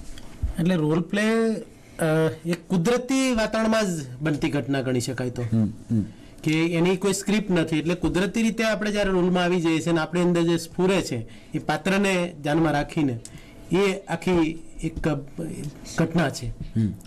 मैं शिक्षक के हिसाब से देखूं तो हमारे सामने जो शिक्षक मित्र बैठे हैं उनके दिमाग में शायद ये प्रश्न एक आ सकता है कि या तो हमने अभी कभी रोल प्ले करवाया नहीं है, कुछ ऐसे हो सकते हैं, कुछ शिक्षक मित्र ऐसे हैं जिन्होंने रोल प्ले कराया है लेकिन रोल प्ले और नाटक के बीच में शायद बहुत फर्क नहीं था, उन्होंने उस हिसाब से करवाया है, और कुछ हों जिन्होंने सही में रोल प्ले बिल्कुल एक ओपन एंडेड पद्धति से भी करवाया हुआ हो। कुछ दो चार चीजें जो अनुभव के साथ हम लोगों ने रोल प्ले के बाबत सीखी हैं वो मैं यहाँ पे शेयर करना चाहूंगी। रोल प्ले एक ऐसी चीज है जिसमें ऐसी क्षमता की रिक्वायरमेंट होती है जिसमें बच्चा दूसरे की पोजीशन को समझ के उसके विचार अपने दिमाग में ला सके और अपने खुद के उसके हिसाब से डायलॉग्स बना सके, क्योंकि वहां जाकर के तो बच्चे को कुछ बोलना होगा। जब टीचर बोलेंगे कि चलो आज ग्राम सभा का दिन है तो बच्चे को सिर्फ सोचना ही नहीं होगा, अपने सोच विचार को आर्टिकुलेट करके उनको एक ढांचे में बिठा करके ऐसे शब्द भी ढूंढने होंगे जिससे वो अपना डायलॉग खुद वहां बोल सके। इसलिए एक उम्र से नीचे के बच्चों के साथ रोल प्ले की पद्धति कारगर सिद्ध नहीं होगी, क्योंकि वो क्षमता तब तक बच्चों में नहीं आई होती है। पार्थेश, आप कुछ पे कहना चाहिए? મને લાગે છે કે એટલે તે 6, 7, 8 ધોરણના બાળકો છે, એમાંય ખાસ કરીને 8મા ધોરણના બાળકો છે, એમની પાસે ક્ષમતા વધારે હશે તો એમની પાસે રોલ પ્લેના આવા ઉદાહરણ આપી શકાય। बिल्कुल, साइकोलॉजी के हिसाब से 13-14 साल के जब बच्चे होते हैं उनके अंदर ये क्षमता कि वो मल्टीपल चीजों को समझ सके और उनको अपने दिमाग में प्रोसेस करके वो चीज उनके रोल पे कैसे फिट होती है वो उस वहां तक पहुंच सके, ये क्षमता की शुरुआत हो रही होती है। और ये अनुभव, ये क्षमता बच्चों में और ज्यादा उसकी डेप्थ ला सकते हैं, उनके अंदर काफी स्किल ये सही उम्र है इसकी शुरुआत करने के लिए। दूसरी चीज, अगर मैं शिक्षकों के हिसाब से सोचूं, बलदानिया सर और पार्थेश, कई बार मेरे दिमाग में ये आता है कि नाटक तो मुझे पता है कितनी देर का है, नाटक मुझे पता है कब खत्म होने वाला और किस तरह से खत्म होगा।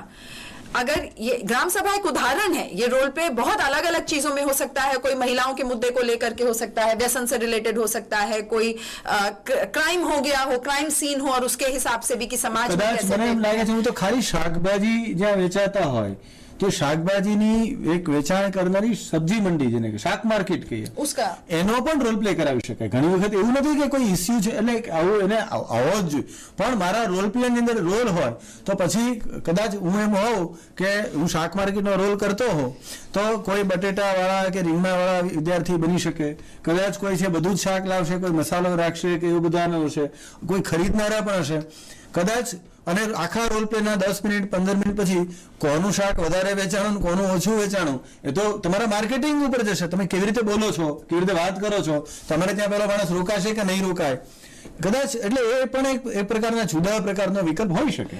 तो रोल प्ले अलग अलग मुद्दों ऐसे मुद्दे जिसका एक सही या गलत जवाब नहीं है। हमने जिस दिन ये मुद्दा उठा लिया जिसका सही या गलत जवाब है कि ऑक्सीजन से ही हम सांस लेते हैं, ऐसे मुद्दे पे रोल प्ले अगर करेंगे तो कहीं ना कहीं ये हमारे लिए कारगर सिद्ध नहीं होगा। ओपन एंडेड मुद्दे के साथ ही हमें नंबर 1 रोल प्ले जोड़ना चाहिए। दूसरा, शिक्षक मित्रों के दिमाग में शायद ये आ रहा होगा कि मैंने आज तक ये किया नहीं है, अब मैं करना चाहती हूं या चाहता हूं, लेकिन इतना ओपन एंडेड है कि मुझे पता ही नहीं कि मेरे इस क्लास का एंड कहां होगा।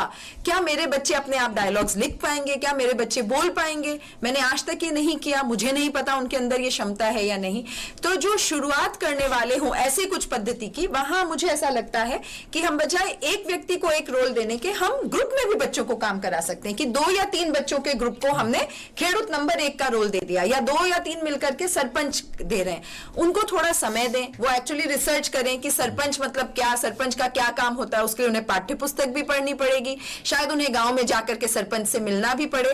तो लगभग जो इसकी तैयारी का समय है अगर वो हम अच्छी तरह से दें तो ग्राम सभा तो शायद उस दिन 40 मिनट या 1 घंटे की होगी, दो क्लासेस भी मैं मिलाऊं तो 80 मिनट हुए या 1.5 घंटा बहुत से बहुत, लेकिन उसके पहले शिक्षक की तैयारी का समय और शिक्षक जो अपने विद्यार्थियों को समय देंगे वो भी काफी जा सकता है।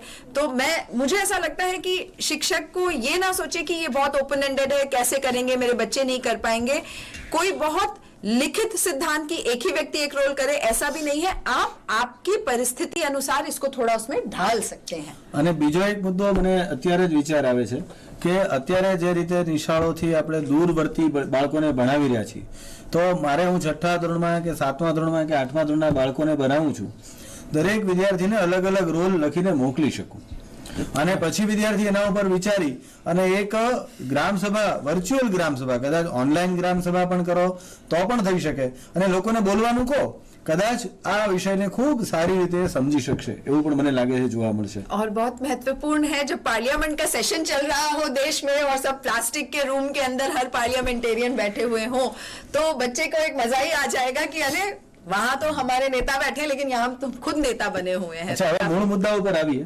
આજે આપણે ચર્ચા 3 મુદ્દા લીધા, શું કામ લીધા? हमने एक रोल प्ले लिया, उसके पहले हमने एक डेमोन्स्ट्रेशन भी किया था और एक एक्स्ट्रापोलेशन ओपन एंडेड साइंटिफिक सवाल था कि अगर पृथ्वी पे पानी कम हो जाए 50% से भी तो ये શું કામ આપણે કર્યું એને? હા, ભગાની ભાઈ कुछ कहना चाह रहे थे।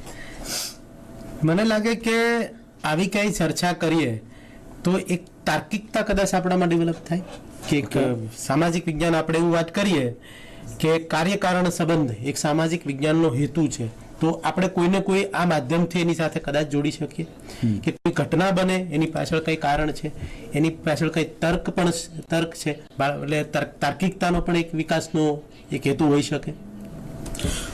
મને લાગે છે સૌથી મોટી વસ્તુ જોડે જેમ તમે કહ્યું કે એક બાળકનો વિકાસ થાય છે, એ વિકાસ થાય એવું ક્યાં લખ્યું છે?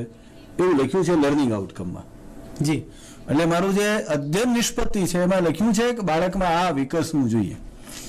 મારું સાધન કદાચ એક હોય અથવા બીજું હોય એવું બની શકે, પરંતુ હું અધ્યય નિષ્પત્તિની જ્યારે વાત કરું છું તો કેવી રીતે વિકસે છે એનું એક બહુ જ મોટું આમાં આપણે જોયું છે કે ક્યાંક તમે જોશો તો એક જગ્યાએ અધ્યય નિષ્પત્તિ એક જ અધ્યય નિષ્પત્તિની વાત કરી હોય કે જેમ કે આપણે એક પ્રયોગ કર્યો અને નક્કી કર્યું તો એક અધ્યય નિષ્પત્તિની વાત કરી, પણ એની સામે જ્યારે ઓપન એન્ડેડ સવાલની ચર્ચા કરવા માંડ્યા ત્યારે ખબર પડી કે આમાં તો ઇકોનોમિક્સ પણ છે, આમાં બલદાણેભાઈએ જ કહ્યું કે આમાં રાજકારણ હોઈ શકે, આમાં પોપ્યુલેશન એટલે કે વસ્તી શિક્ષણની વાત હોઈ શકે, આની અંદર બીજા ઘણા મુદ્દાની વાત હોઈ શકે.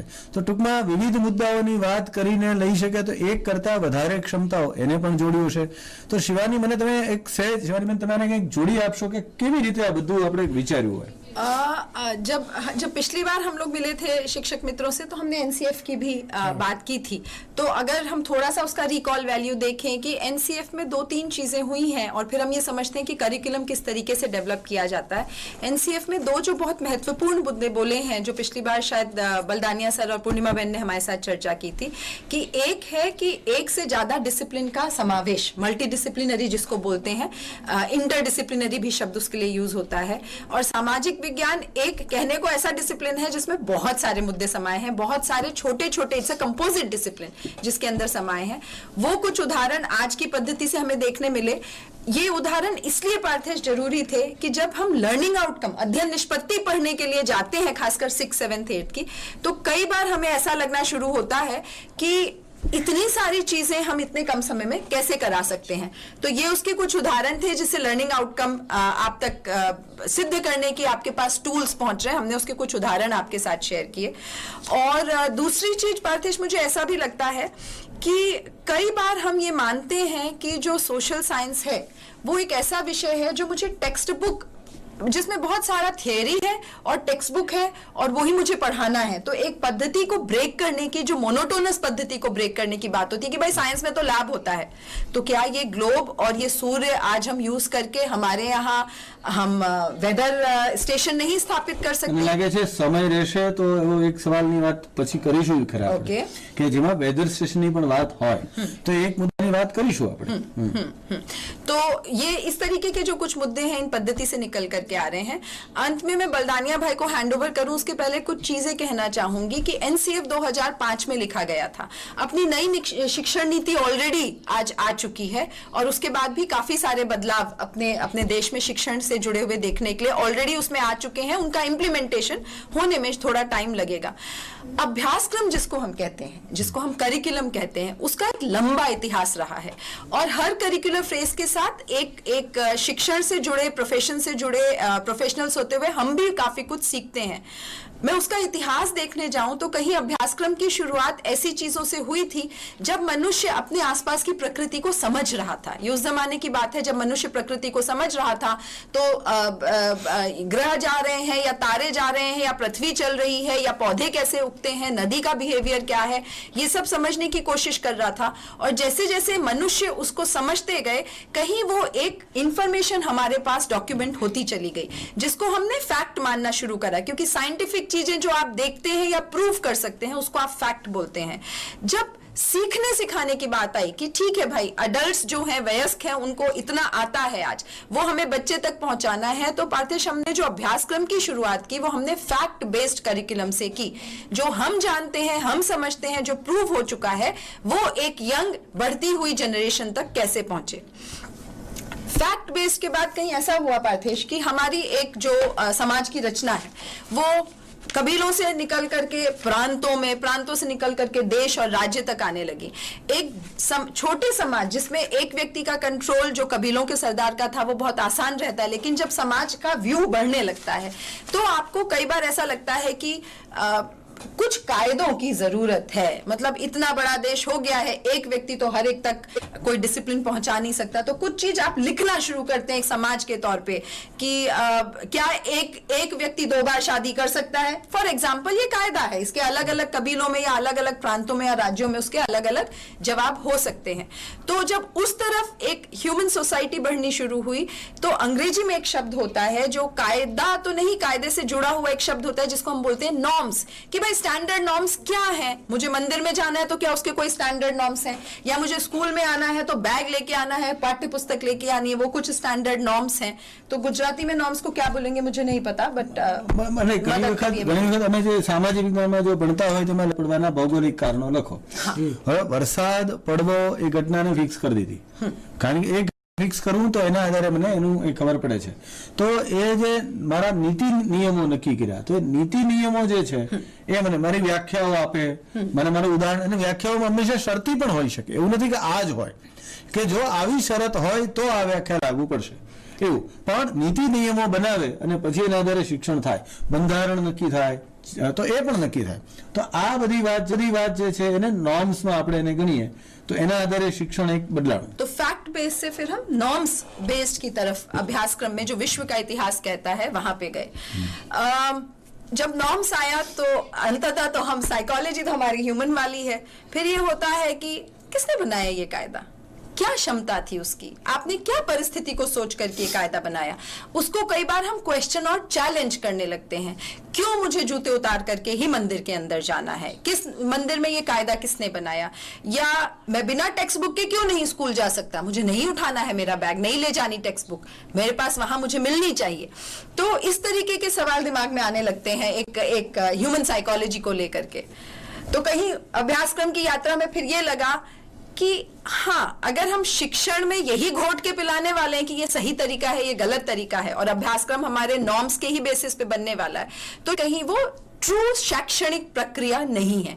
ट्रू शैक्षणिक प्रक्रिया की तरफ जाने के लिए एक अच्छे शिक्षण का और शिक्षक का सिद्धांत तो ये होता है कि बच्चे के अंदर जो क्षमता है उस क्षमता को आप बाहर आने दें और उसको इतनी समझ दें कि वो कोई भी नतीजे तक पहुंचने से पहले अपने आसपास की चीजों को समझे, उसके बारे में विचारे, और उस परिस्थिति के जो सबसे अनुकूल डिसीजन हो उस डिसीजन तक बच्चा जाए. ये शैक्षणिक प्रक्रिया का एक व्याख्या जो है वो स्किल या कॉम्पिटेंस बेस्ड करिकुलम, तब वो हमारे सामने आया कि हम बच्चे को कॉम्पिटेंस दे दें. અને એના આધારે ક્ષમતારક્ષી અભ્યાસક્રમ, પછી આપણે લર્નિંગ આઉટકમ, અધ્યયન નિષ્પત્તિ સુધી પહોંચ્યા.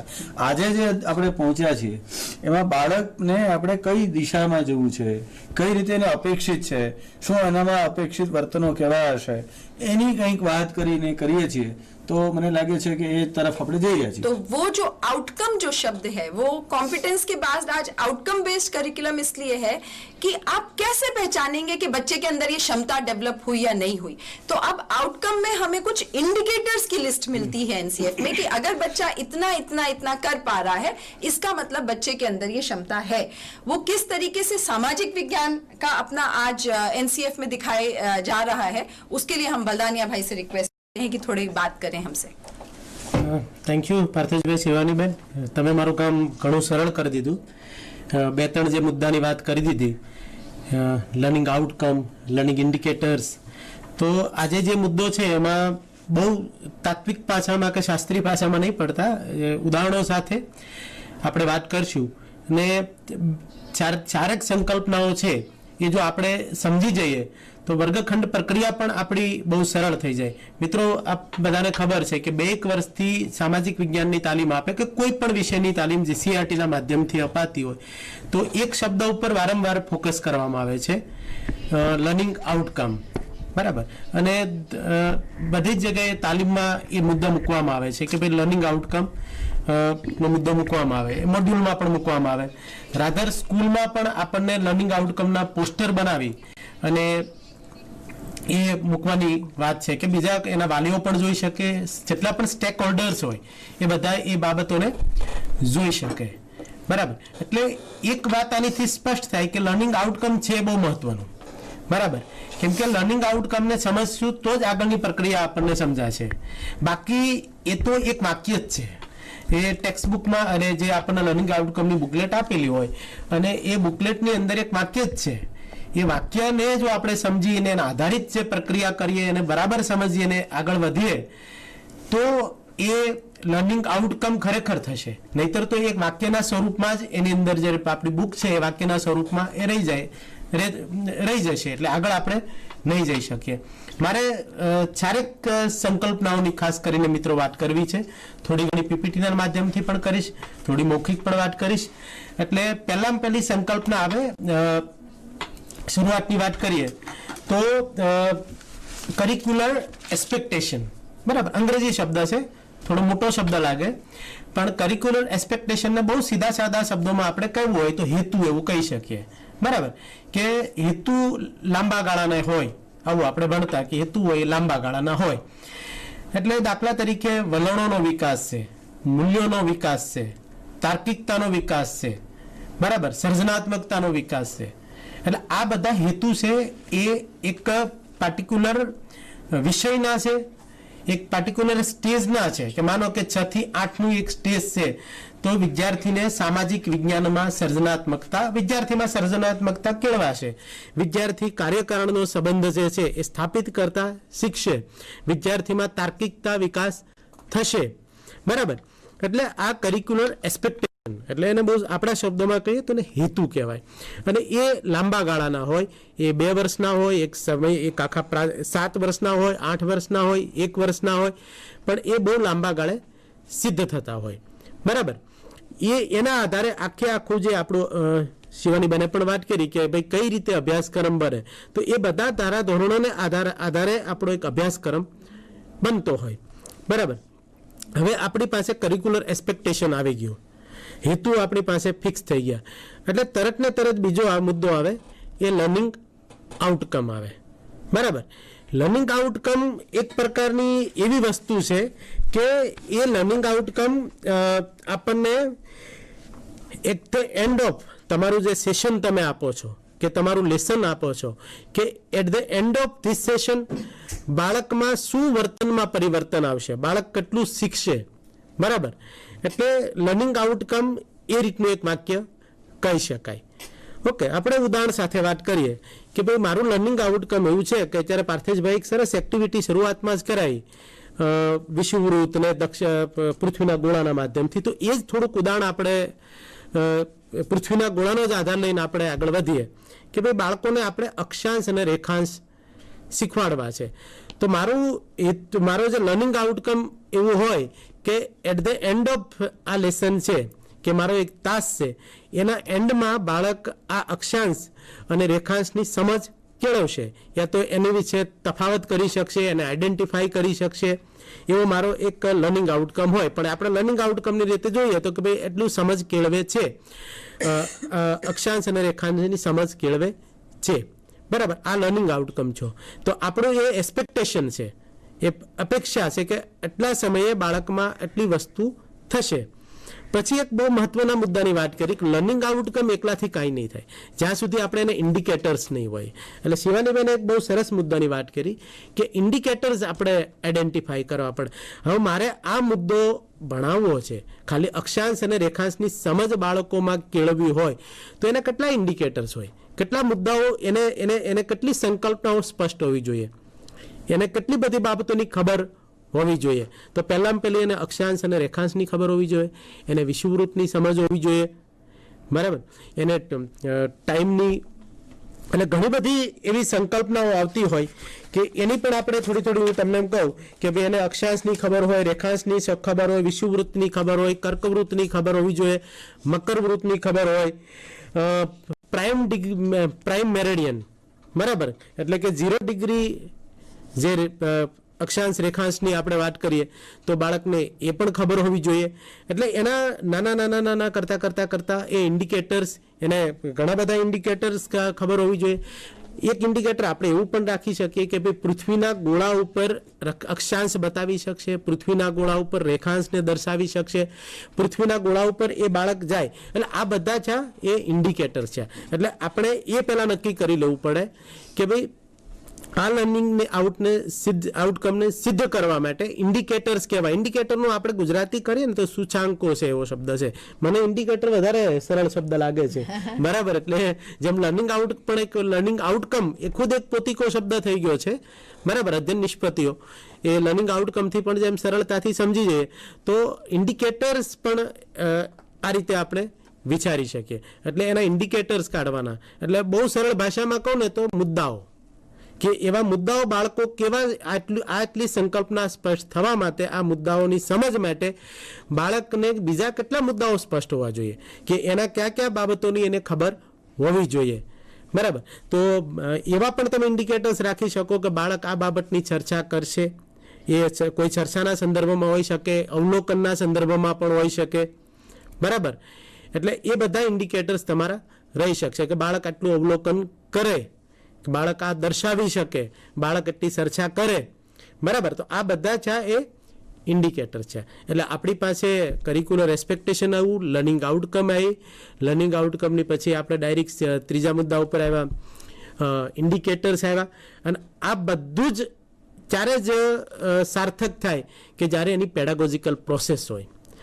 આ બધું પેડાગોજિકલ પ્રોસેસ નથી આપણી ડિફાઇન, તો આ ઇન્ડિકેટર્સનો કે લર્નિંગ આઉટકમનો પણ કોઈ મતલબ રહેતો નથી. એ વાક્ય આપોઆપ સિદ્ધ થવાનું નથી. એની ઉપર જે પેડાગોજિકલ પ્રોસેસ થશે, એટલે પેડાગોજિકલ પ્રોસેસ, અગેન પેડાગોજી એક શબ્દ એવો છે કે એનું પણ ગુજરાતીકરણ બહુ અઘરું છે. બરાબર. એની વ્યાખ્યા સહેલી છે કે art and science of teaching.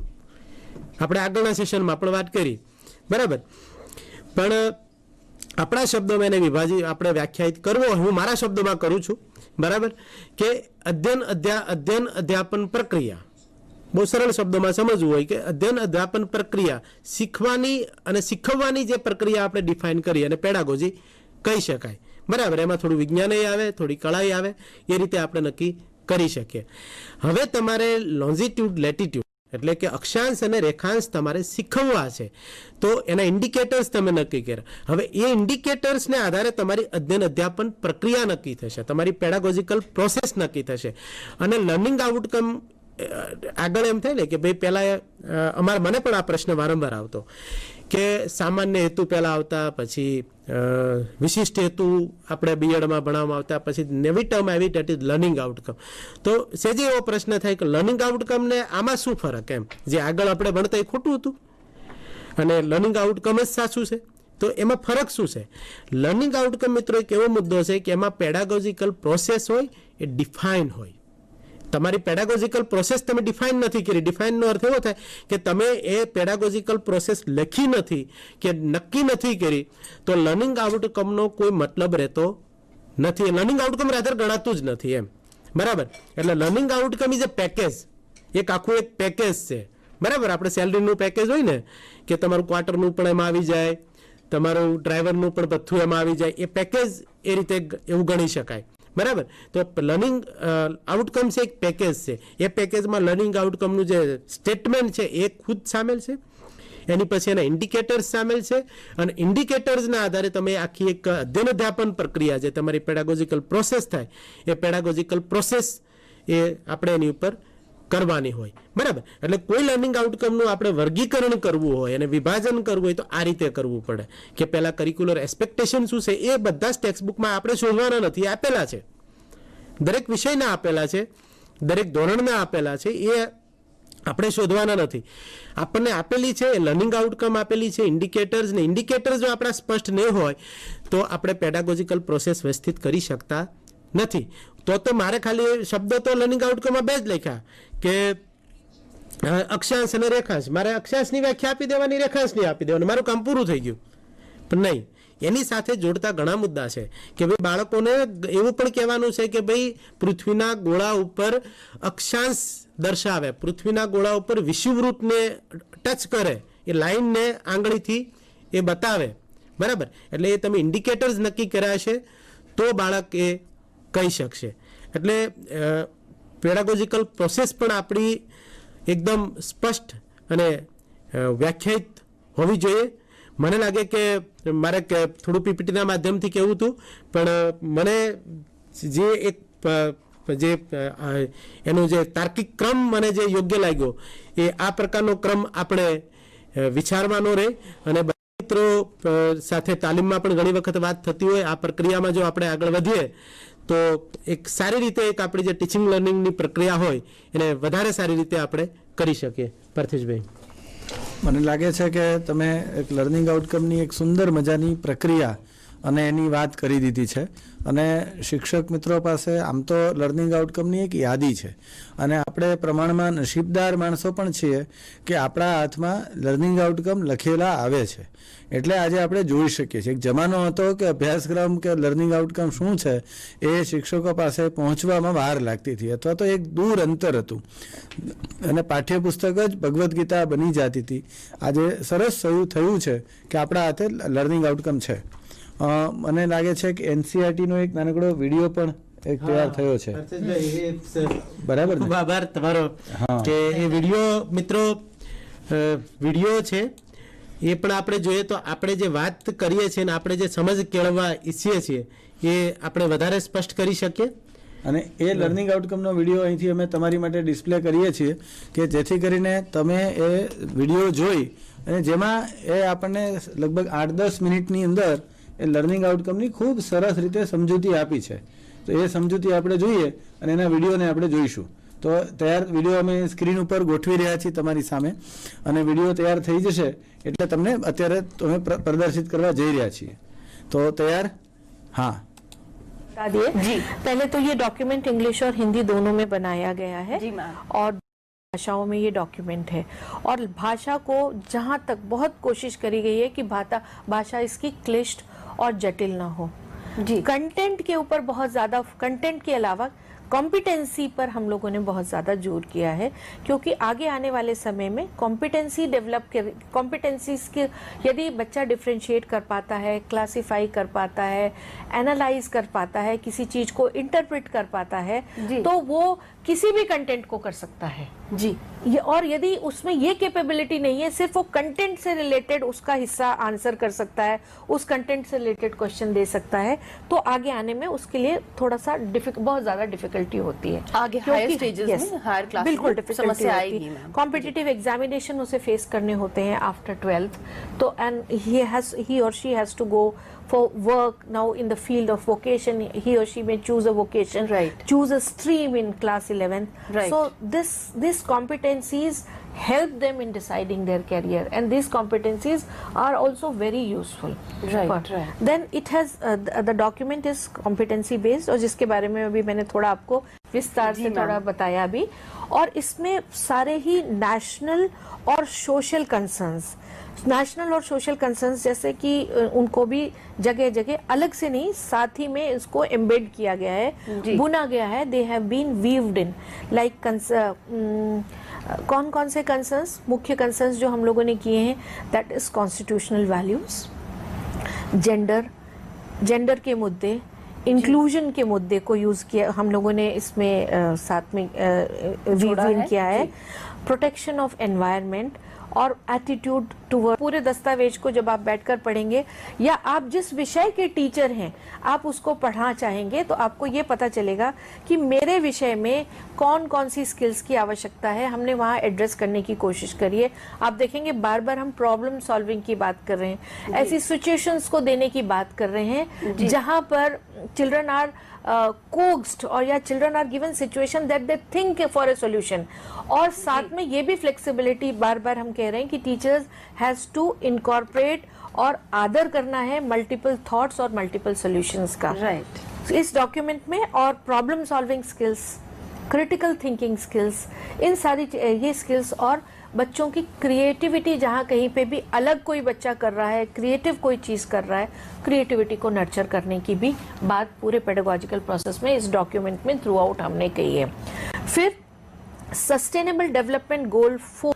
फिर ये बहुत फ्लेक्सिबल डॉक्यूमेंट है, सिचुएशन के अनुसार, संसाधनों के अनुसार, सर्कमस्टेंसेस के अनुसार और आपके पास जिस तरह के बच्चे मौजूद हैं, बच्चों फर्स्ट जनरेशन लर्नर हैं या बच्चे शहरों में बच्चों के पास अलग सुविधाएं होती हैं, गांव में बच्चों के पास सुविधाएं अलग होती हैं, तो उन सुविधाओं के अनुसार आप इस पेडागोजिकल प्रोसेस में चेंजेस कर सकते हैं. मैम, हम इस कार्यक्रम की थोड़ा एंड सेगमेंट की तरफ बढ़ रहे हैं. एक सवाल आपसे जानना चाहूंगी. एक शब्द आपने शुरुआत में यूज किया इस चर्चा की, स्टेक होल्डर्स. तो मैम मैं ये जानना चाहती हूँ कि वो स्टेक होल्डर्स कौन है और उनके लिए कैसे उपयोगी हो सकता है ये डॉक्यूमेंट. देखिए, जो बच्चा है हमारे भारतीय परिवारों में बच्चा is a centre of importance, focus of cynosure of everybody's eye, और बच्चे के डेवलपमेंट के लिए पेरेंट्स हर संभव प्रयास करते हैं। तो सबसे पहला स्टेक होल्डर तो हमारा बच्चा है, उसके बाद में हमारे टीचर्स इस डॉक्यूमेंट को यूज कर सकते हैं कि उन्हें कौन कौन से पेडागोजिकल प्रोसेस, विविधता प्रकार, और उनको ये पता है कि मुझे यहाँ तक जाना है, मुझे ये कॉम्पिटेंसी डेवलप करनी है, उनको एक बेंचमार्क मिल जाता है।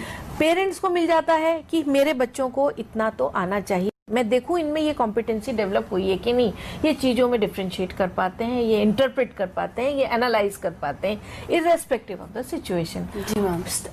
एजुकेशनल अदर स्टेक होल्डर्स हो गए जो क्वेश्चन पेपर सेटर्स हैं, क्योंकि यहाँ पर बोर्ड इन्वॉल्व है, तो क्वेश्चन पेपर सेटर्स हैं, उनके लिए किस प्रकार के क्वेश्चन पेपर लर्निंग आउटकम के बेसिस पर बनाए जाएं ताकि इनका असेसमेंट भी हो सके। एक बात और मैं कहना आपको बताना भूल गई, आई हैव स्किप्ड इट, कि लर्निंग, ये जो जितनी भी लर्निंग आउटकम्स बनाई है हमने, हर पार्ट में अलग अलग, हर सब्जेक्ट में अलग अलग लर्निंग आउटकम्स हैं, नंबर ऑफ लर्निंग आउटकम्स अलग हैं, किसी में कम तो किसी में ज़्यादा, लेकिन ये लर्निंग आउटकम्स, सभी लर्निंग आउटकम्स जो हैं, इनको हम असेसमेंट कर सकते हैं, यानी ये सब मेजरेबल है। कुछ इसमें से क्वांटिटेटिवली मेजर है, हम उन्हें नंबर दे सकते हैं, लेकिन कुछ ऐसी हैं जो क्वालिटेटिवली मेजर की जा सकती हैं, जैसे values of honesty, values of truth, बहुत सारी वैल्यूज हैं जो कि इफेक्टिव।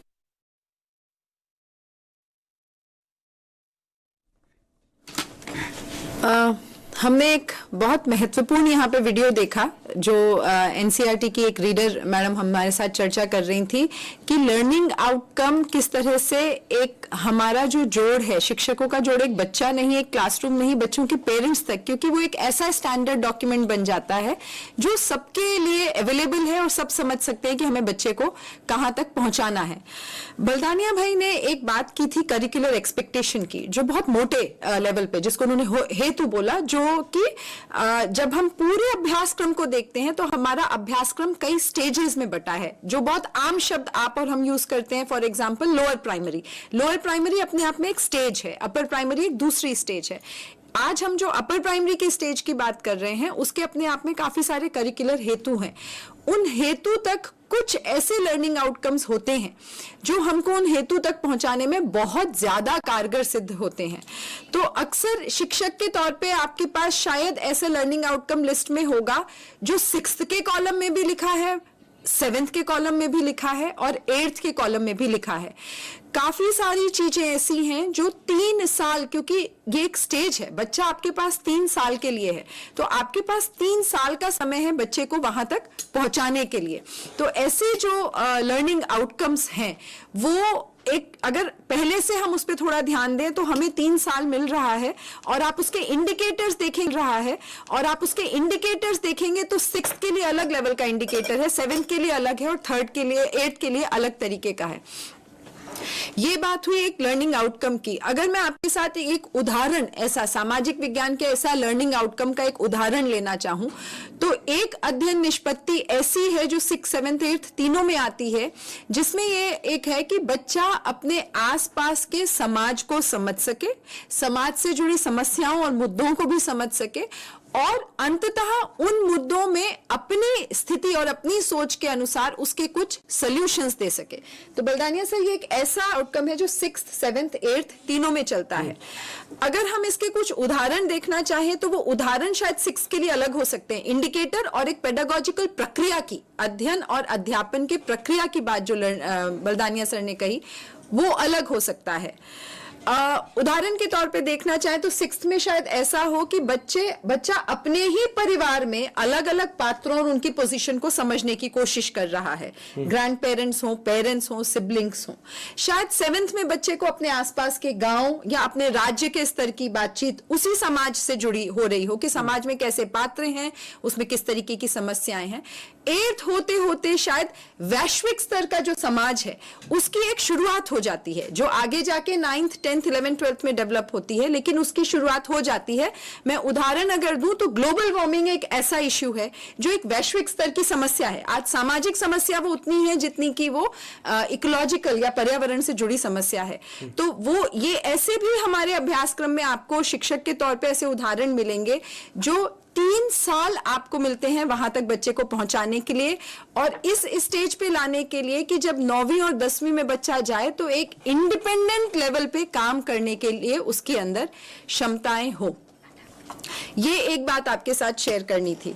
अब क्योंकि शिक्षक सामने बैठे हैं, अक्सर एक बहुत महत्वपूर्ण मुद्दा हमारे सामने ये भी आता है कि भाई आप तो इतनी बड़ी बड़ी बातें कर रहे हैं, लर्निंग आउटकम में इतने बड़े बड़े सेंटेंसेस लिखे हुए हैं, लेकिन जब मैंने बच्चे को पढ़ाया तो उसके बाद मैं खुद कैसे समझूं कि मेरा बच्चा कहां तक पहुंचा, और अंत में तो मुझे सिस्टम के हिसाब से उसका एक असेसमेंट करके भी आगे पहुंचाना है।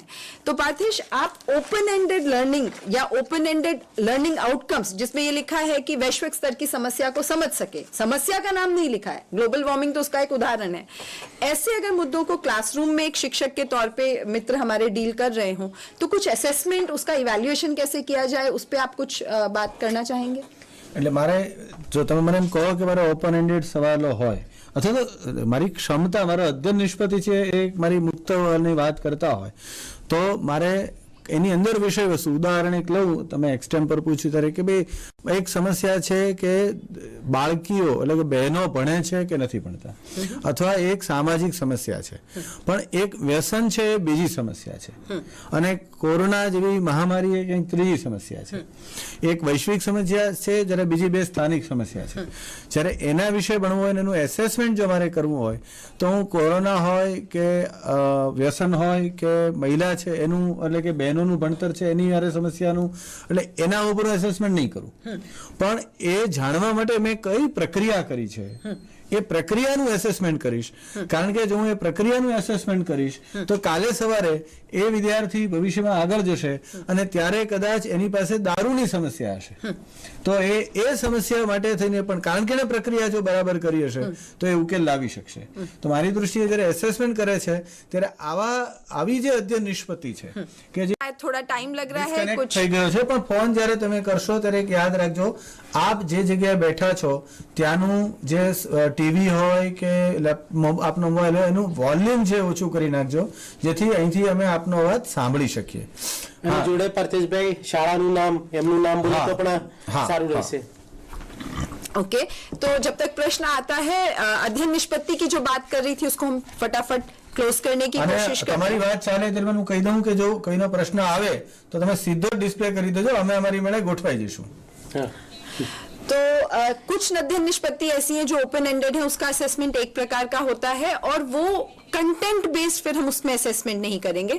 जो प्रक्रिया से बच्चे निकल करके आए हैं उस प्रक्रिया में बच्चे में किस किस तरह की क्षमता, एक उसने टीम में कैसे काम किया, मान लीजिए रोल प्ले की हमने बात की थी, या हम एक्सपेरिमेंट की बात करते हैं, या मुलाकात पद्धति की हम काफी बात करते हैं सामाजिक विज्ञान में, तो बच्चे ने टीम में किस तरह से काम किया, ये एक वो असेसमेंट करने मुद्दा हो सकता है।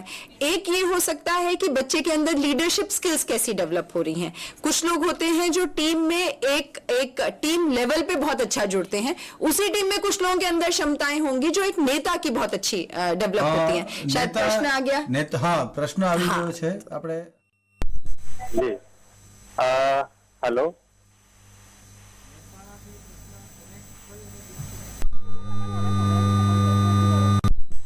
હા હું બરોડાથી બોલું, પંકજભાઈ। મારો પ્રશ્ન એ છે કે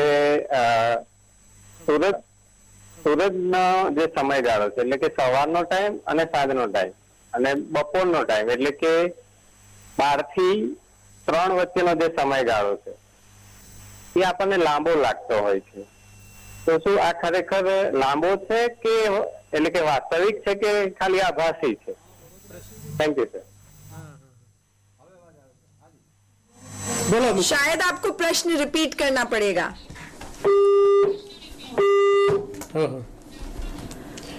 હા, પ્રશ્ન ત્યાં સાંભળી લીધો હોય તો પણ અમને કહી શકો છો।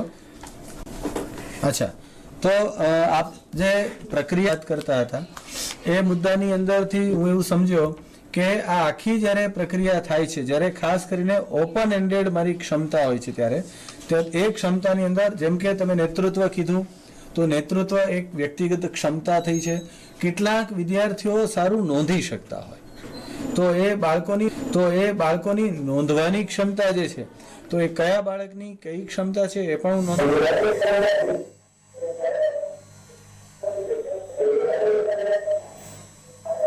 આપના ટીવી નું વોલ્યુમ ધીરું કરી નાખજો. હા, હવે પ્રશ્ન પૂછો.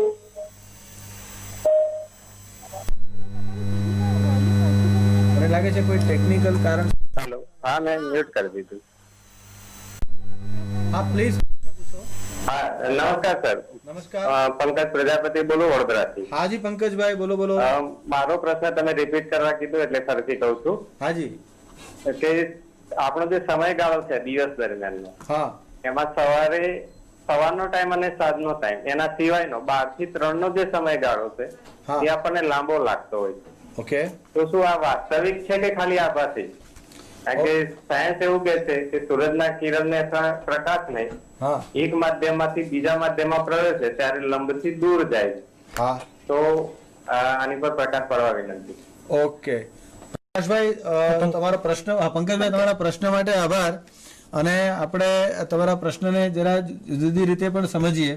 હું એ પ્રશ્નને બે રીતે સમજવા માંગીશ અને બે રીતે આપની સાથે વાત કરવા માંગીશ.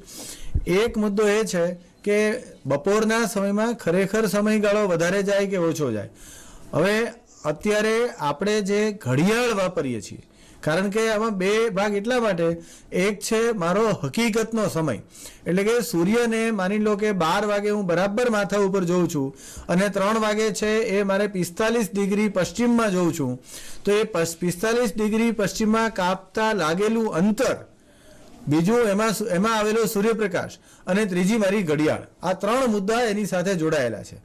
એમાં ઘડિયાળ છે એ નિરપેક્ષ છે, એટલે નિરપેક્ષ, અને જે ઘડિયાળ હું મારા કાંટામાં જોઉં છું એ નિરપેક્ષ હોવાને કારણે થઈને એમાં મને ફેર નહીં બતાવે. આ એક મુદ્દો. એવી જ રીતે જે 45 ડિગ્રી અંતર કાપતા લાગેલો સમય છે એમાં હું બંને તરફ કહીશ કે ફેર બતાવશે પણ ખરું ને નહીં પણ બતાવે.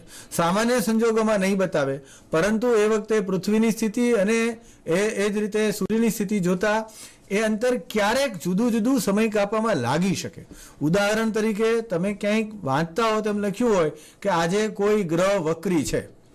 એ વક્રી એટલે એ મારી પોઝિશન એવી છે કે આગળ પાછળ દેખાય છે, એની જેમ એ અંતર કાપવા માટે થઈને, પણ એના સમયગાળામાં ફેર દેખાશે નહીં.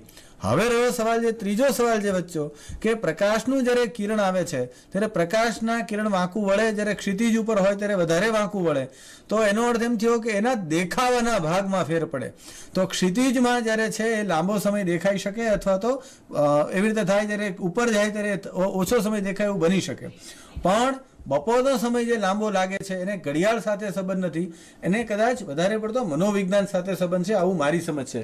આમાં કંઈ એડ કરવા માંગતા હોય તો? मीन्स आभासी से हाँ शिवानी, आप कहें. आभास जो है वो एक किसी भी जीवित प्राणी के अंदर एक सर्केडियन रिदम बोलते हैं, जिससे मेरी बायोलॉजिकल क्लॉक डिसाइड होती है. मेरी बायोलॉजिकल क्लॉक ऐसी है, होमोसेपियंस की, ह्यूमंस की ऐसी है, जो दोपहर में ऑटोमेटिकली एनर्जी लेवल को कम कर देती है. और जब मेरा अंदर का एनर्जी लेवल, क्योंकि मेरे हार्मोन्स में उस टाइम बदलाव हो रहा है, तो हार्मोन्स अगर मेरे उस टाइम थोड़े सोने वाले परिस्थिति में एनर्जी कम है, तो मेरे दिमाग को किसी भी चीज का आभास करने में समय ज्यादा लगता है.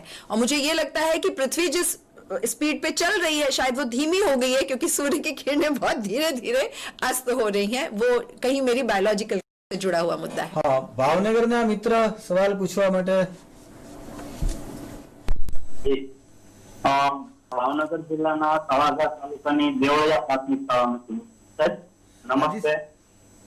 મારો પ્રશ્ન એ છે, શિક્ષણ આપણે અધર જે આઉટકમ છે એની અંદર શિક્ષણ દ્વારા સામાજિકરણ થાય, અગર આપણે એવું સમજીએ, અથવા સમાજને સમજવા માટે શિક્ષણ જરૂરી છે એવું પણ કહી શકાય, અથવા અપેક્ષિત વર્તનમાં પરિવર્તન લાવી શકાય.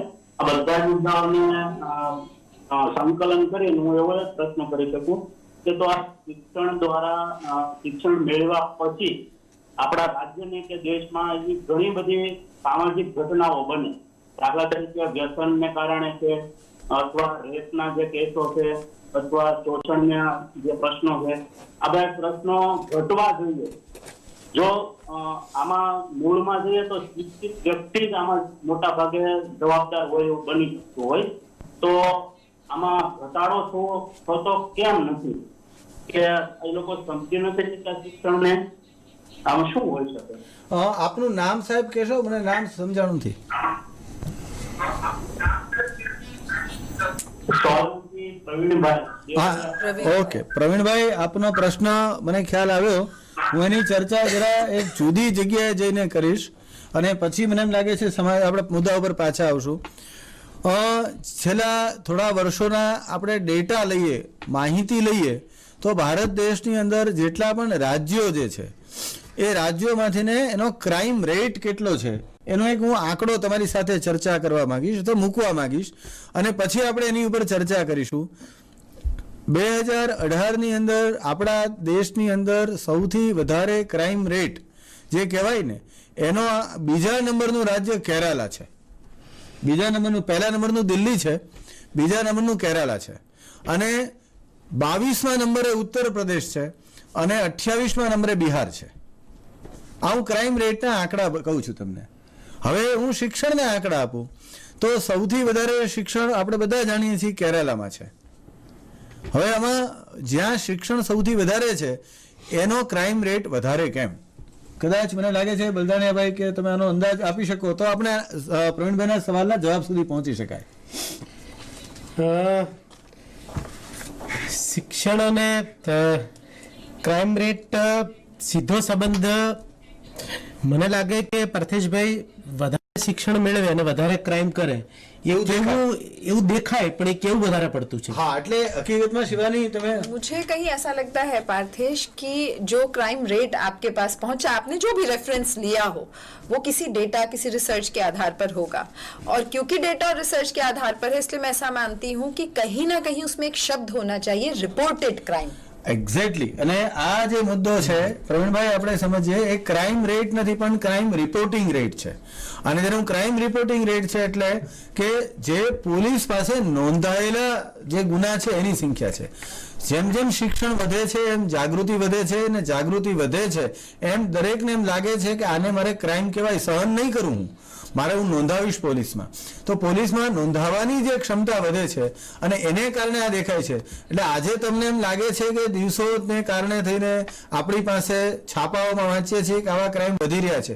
ખરેખર ક્રાઇમ વધી રહ્યા છે કે ક્રાઇમનું રિપોર્ટિંગ વધી રહ્યું છે એ આપણે સમજવું જોઈએ. આ એક મુદ્દો મારે કહેવો છે.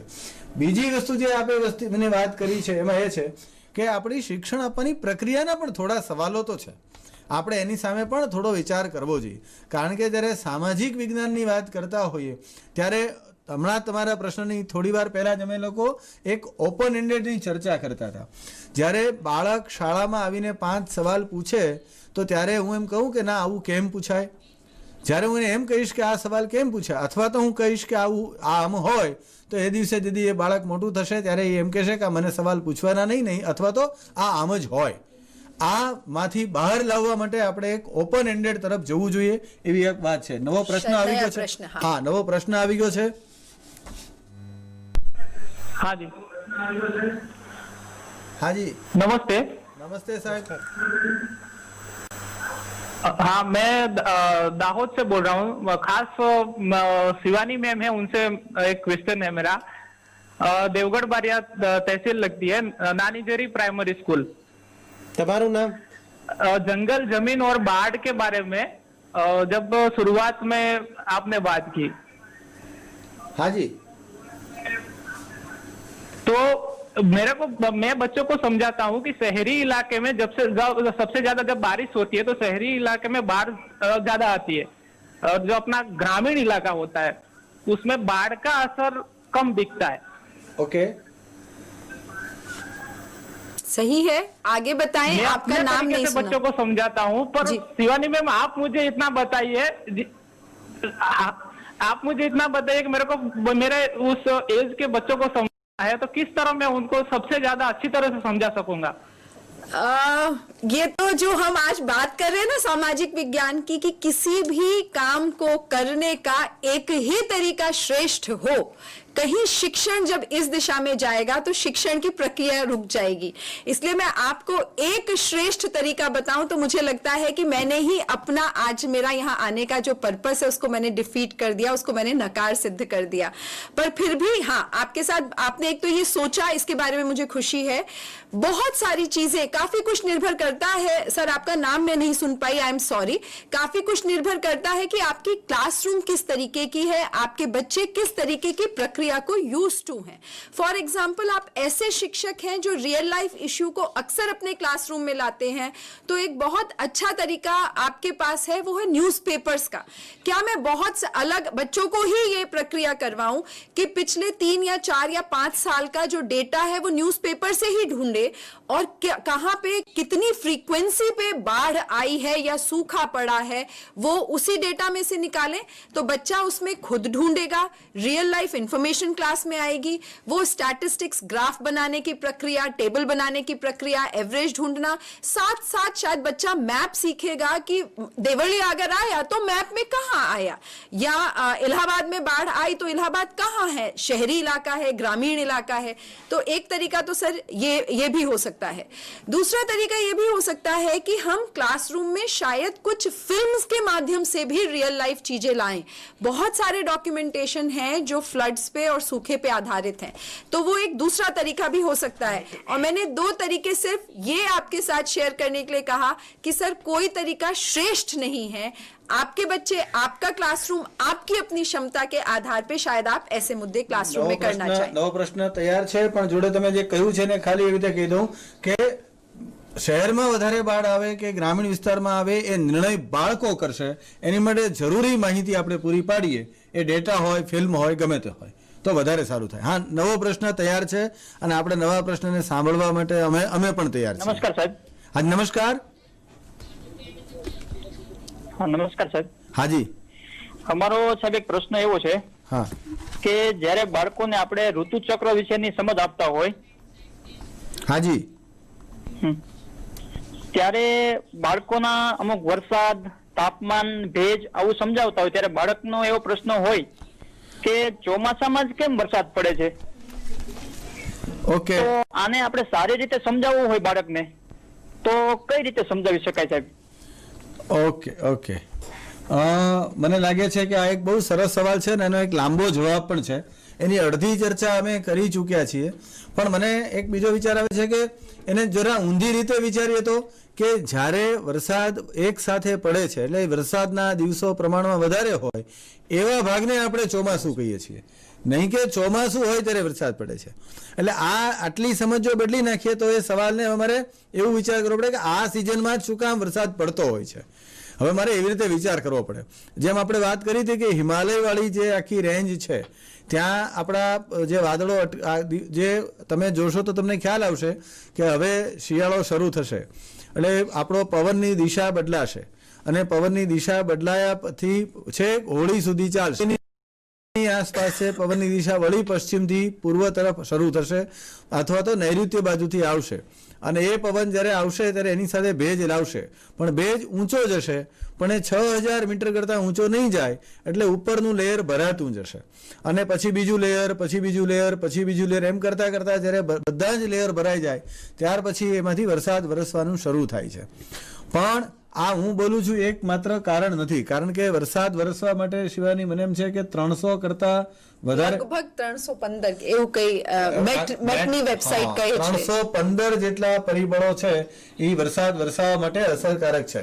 પણ એટલું ચોક્કસ છે કે હા, એની માટે આપણે એટલું નક્કી કરીએ કે વરસાદ આવે છે જ્યારે એ સિઝનને અથવા એ દિવસોને આપણે ચોમાસું કહીએ છીએ અને એની પાછળ ઘણા બધા કારણો છે। નવો પ્રશ્ન તૈયાર છે મને એમ છે। હાજી હાજી, હેલો, હાજી સાહેબ, જી હેલો, હાજી સાહેબ, અમને સમજાય છે, સંભળાય છે એટલે ઓકે, બોલો। હેલો પાર્થિવ સર, હાજી, નૈમેશ મોદી બોલું કચ્છથી, હાજી નિમેશભાઈ, જાંબુડી પ્રાથમિક શાળા। જી સાહેબ। પ્રશ્ન એ છે મારે કે બાળકોને રોલ પ્લેમાં વધારે અસરકારક આપણે શિક્ષણ આપી શકશું કે નાટ્ય રૂપમાં શિક્ષણ વધારે આપી શકશું સાહેબ? ઓકે, આપનો સવાલ ભલે તમે મને પૂછ્યો, પણ હું શિવાનીબેનને કહું કે તેઓ એનો જવાબ આપશે, વધારે મજા આવશે. सर, अब फिर से वही प्रश्न है कि मेरी परिस्थिति, मेरा पर्पस, मेरे बच्चों की क्षमता, मेरी क्षमता, इन सब के आधार पे कोई भी एक जवाब एब्सोल्यूट जवाब नहीं है. किसी कंटेंट तक पहुंचने के लिए शायद नाटक बहुत कारगर सिद्ध हो, और होता भी है. इतिहास में जो मुद्दे बीत चुके हैं उन मुद्दों का एक बिल्कुल विजुअल चलचित्र बच्चे के आगे पेश करने के लिए नाटक बहुत बेहतर कारगर सिद्ध होते हैं.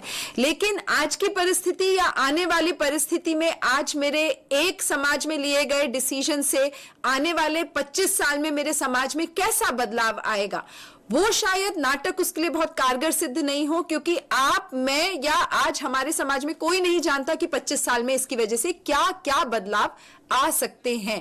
तो एक ओपन एंडेड है, एक क्लोज एंडेड है. जहां आपका जवाब नक्की हो, घटना घट चुकी है, या विज्ञान भूगोल से जुड़ा विज्ञान है जिसका एक ही सही जवाब है, वहां शायद नाटक है, एक्सपेरिमेंट है, वो बहुत काम आएंगे.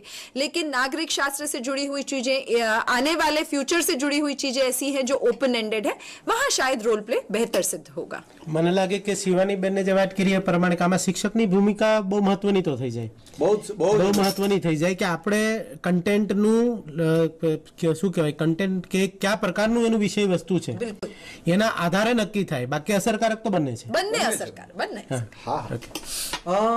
નવો પ્રશ્ન તૈયાર છે.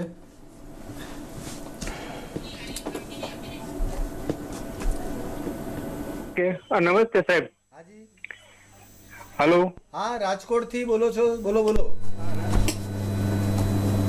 હા સર, હું રાજકોટ જિલ્લાની રાજકોટ તાલુકાની ભંગડા પ્રાથમિક શાળામાંથી બોલું છું. જી સાહેબ. વિપુલભાઈ. હા વિપુલભાઈ.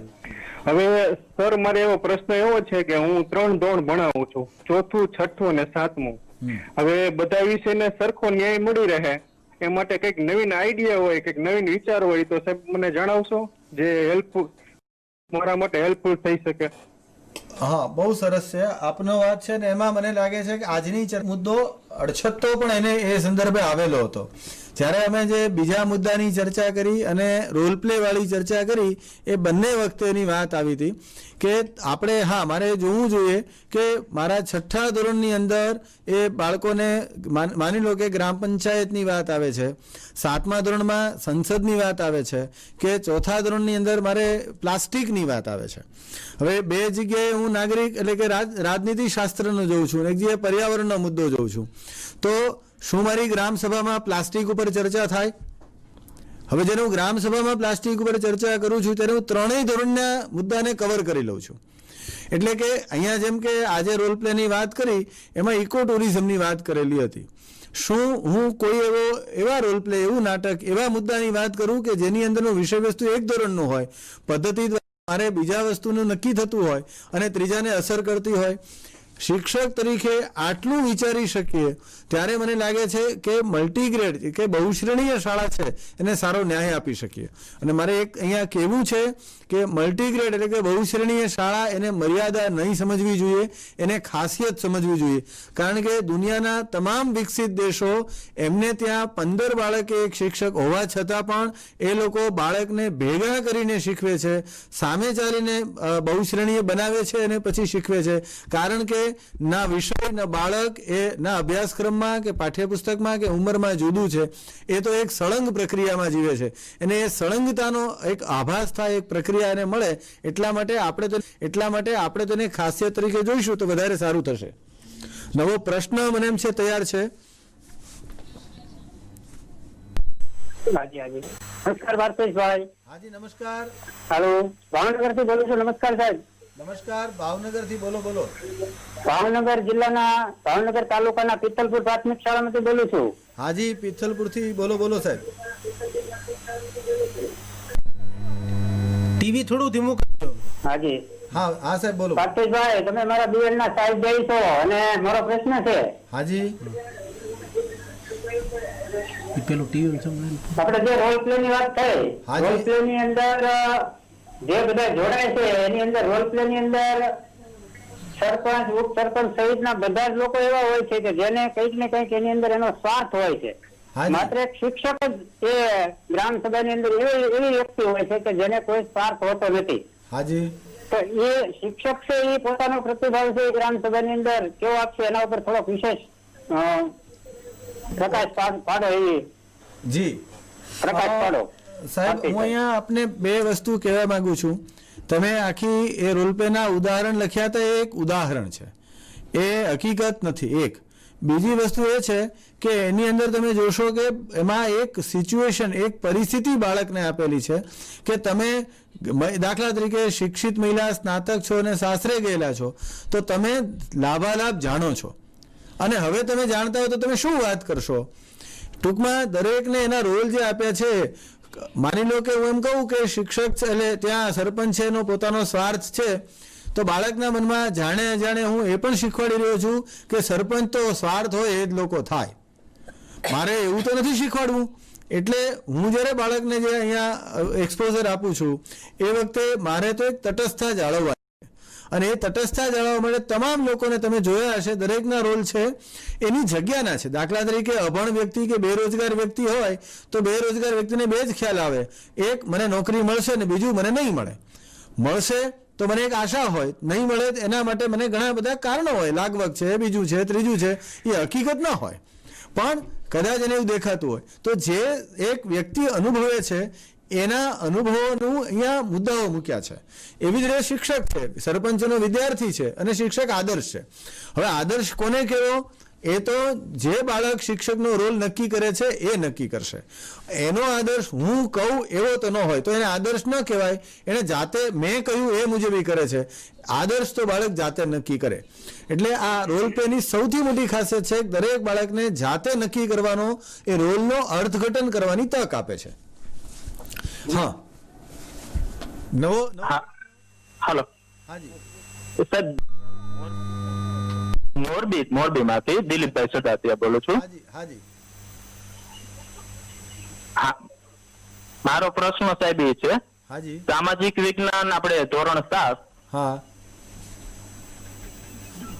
હાજી, ચેપ્ટર 1 અને ચેપ્ટર 2, રજપૂત યુગ, નવા શાસકો અને રાજવંશો, હાજી, અને બીજું ચેપ્ટર આપણે દિલ્હી સલ્તનત યુગ.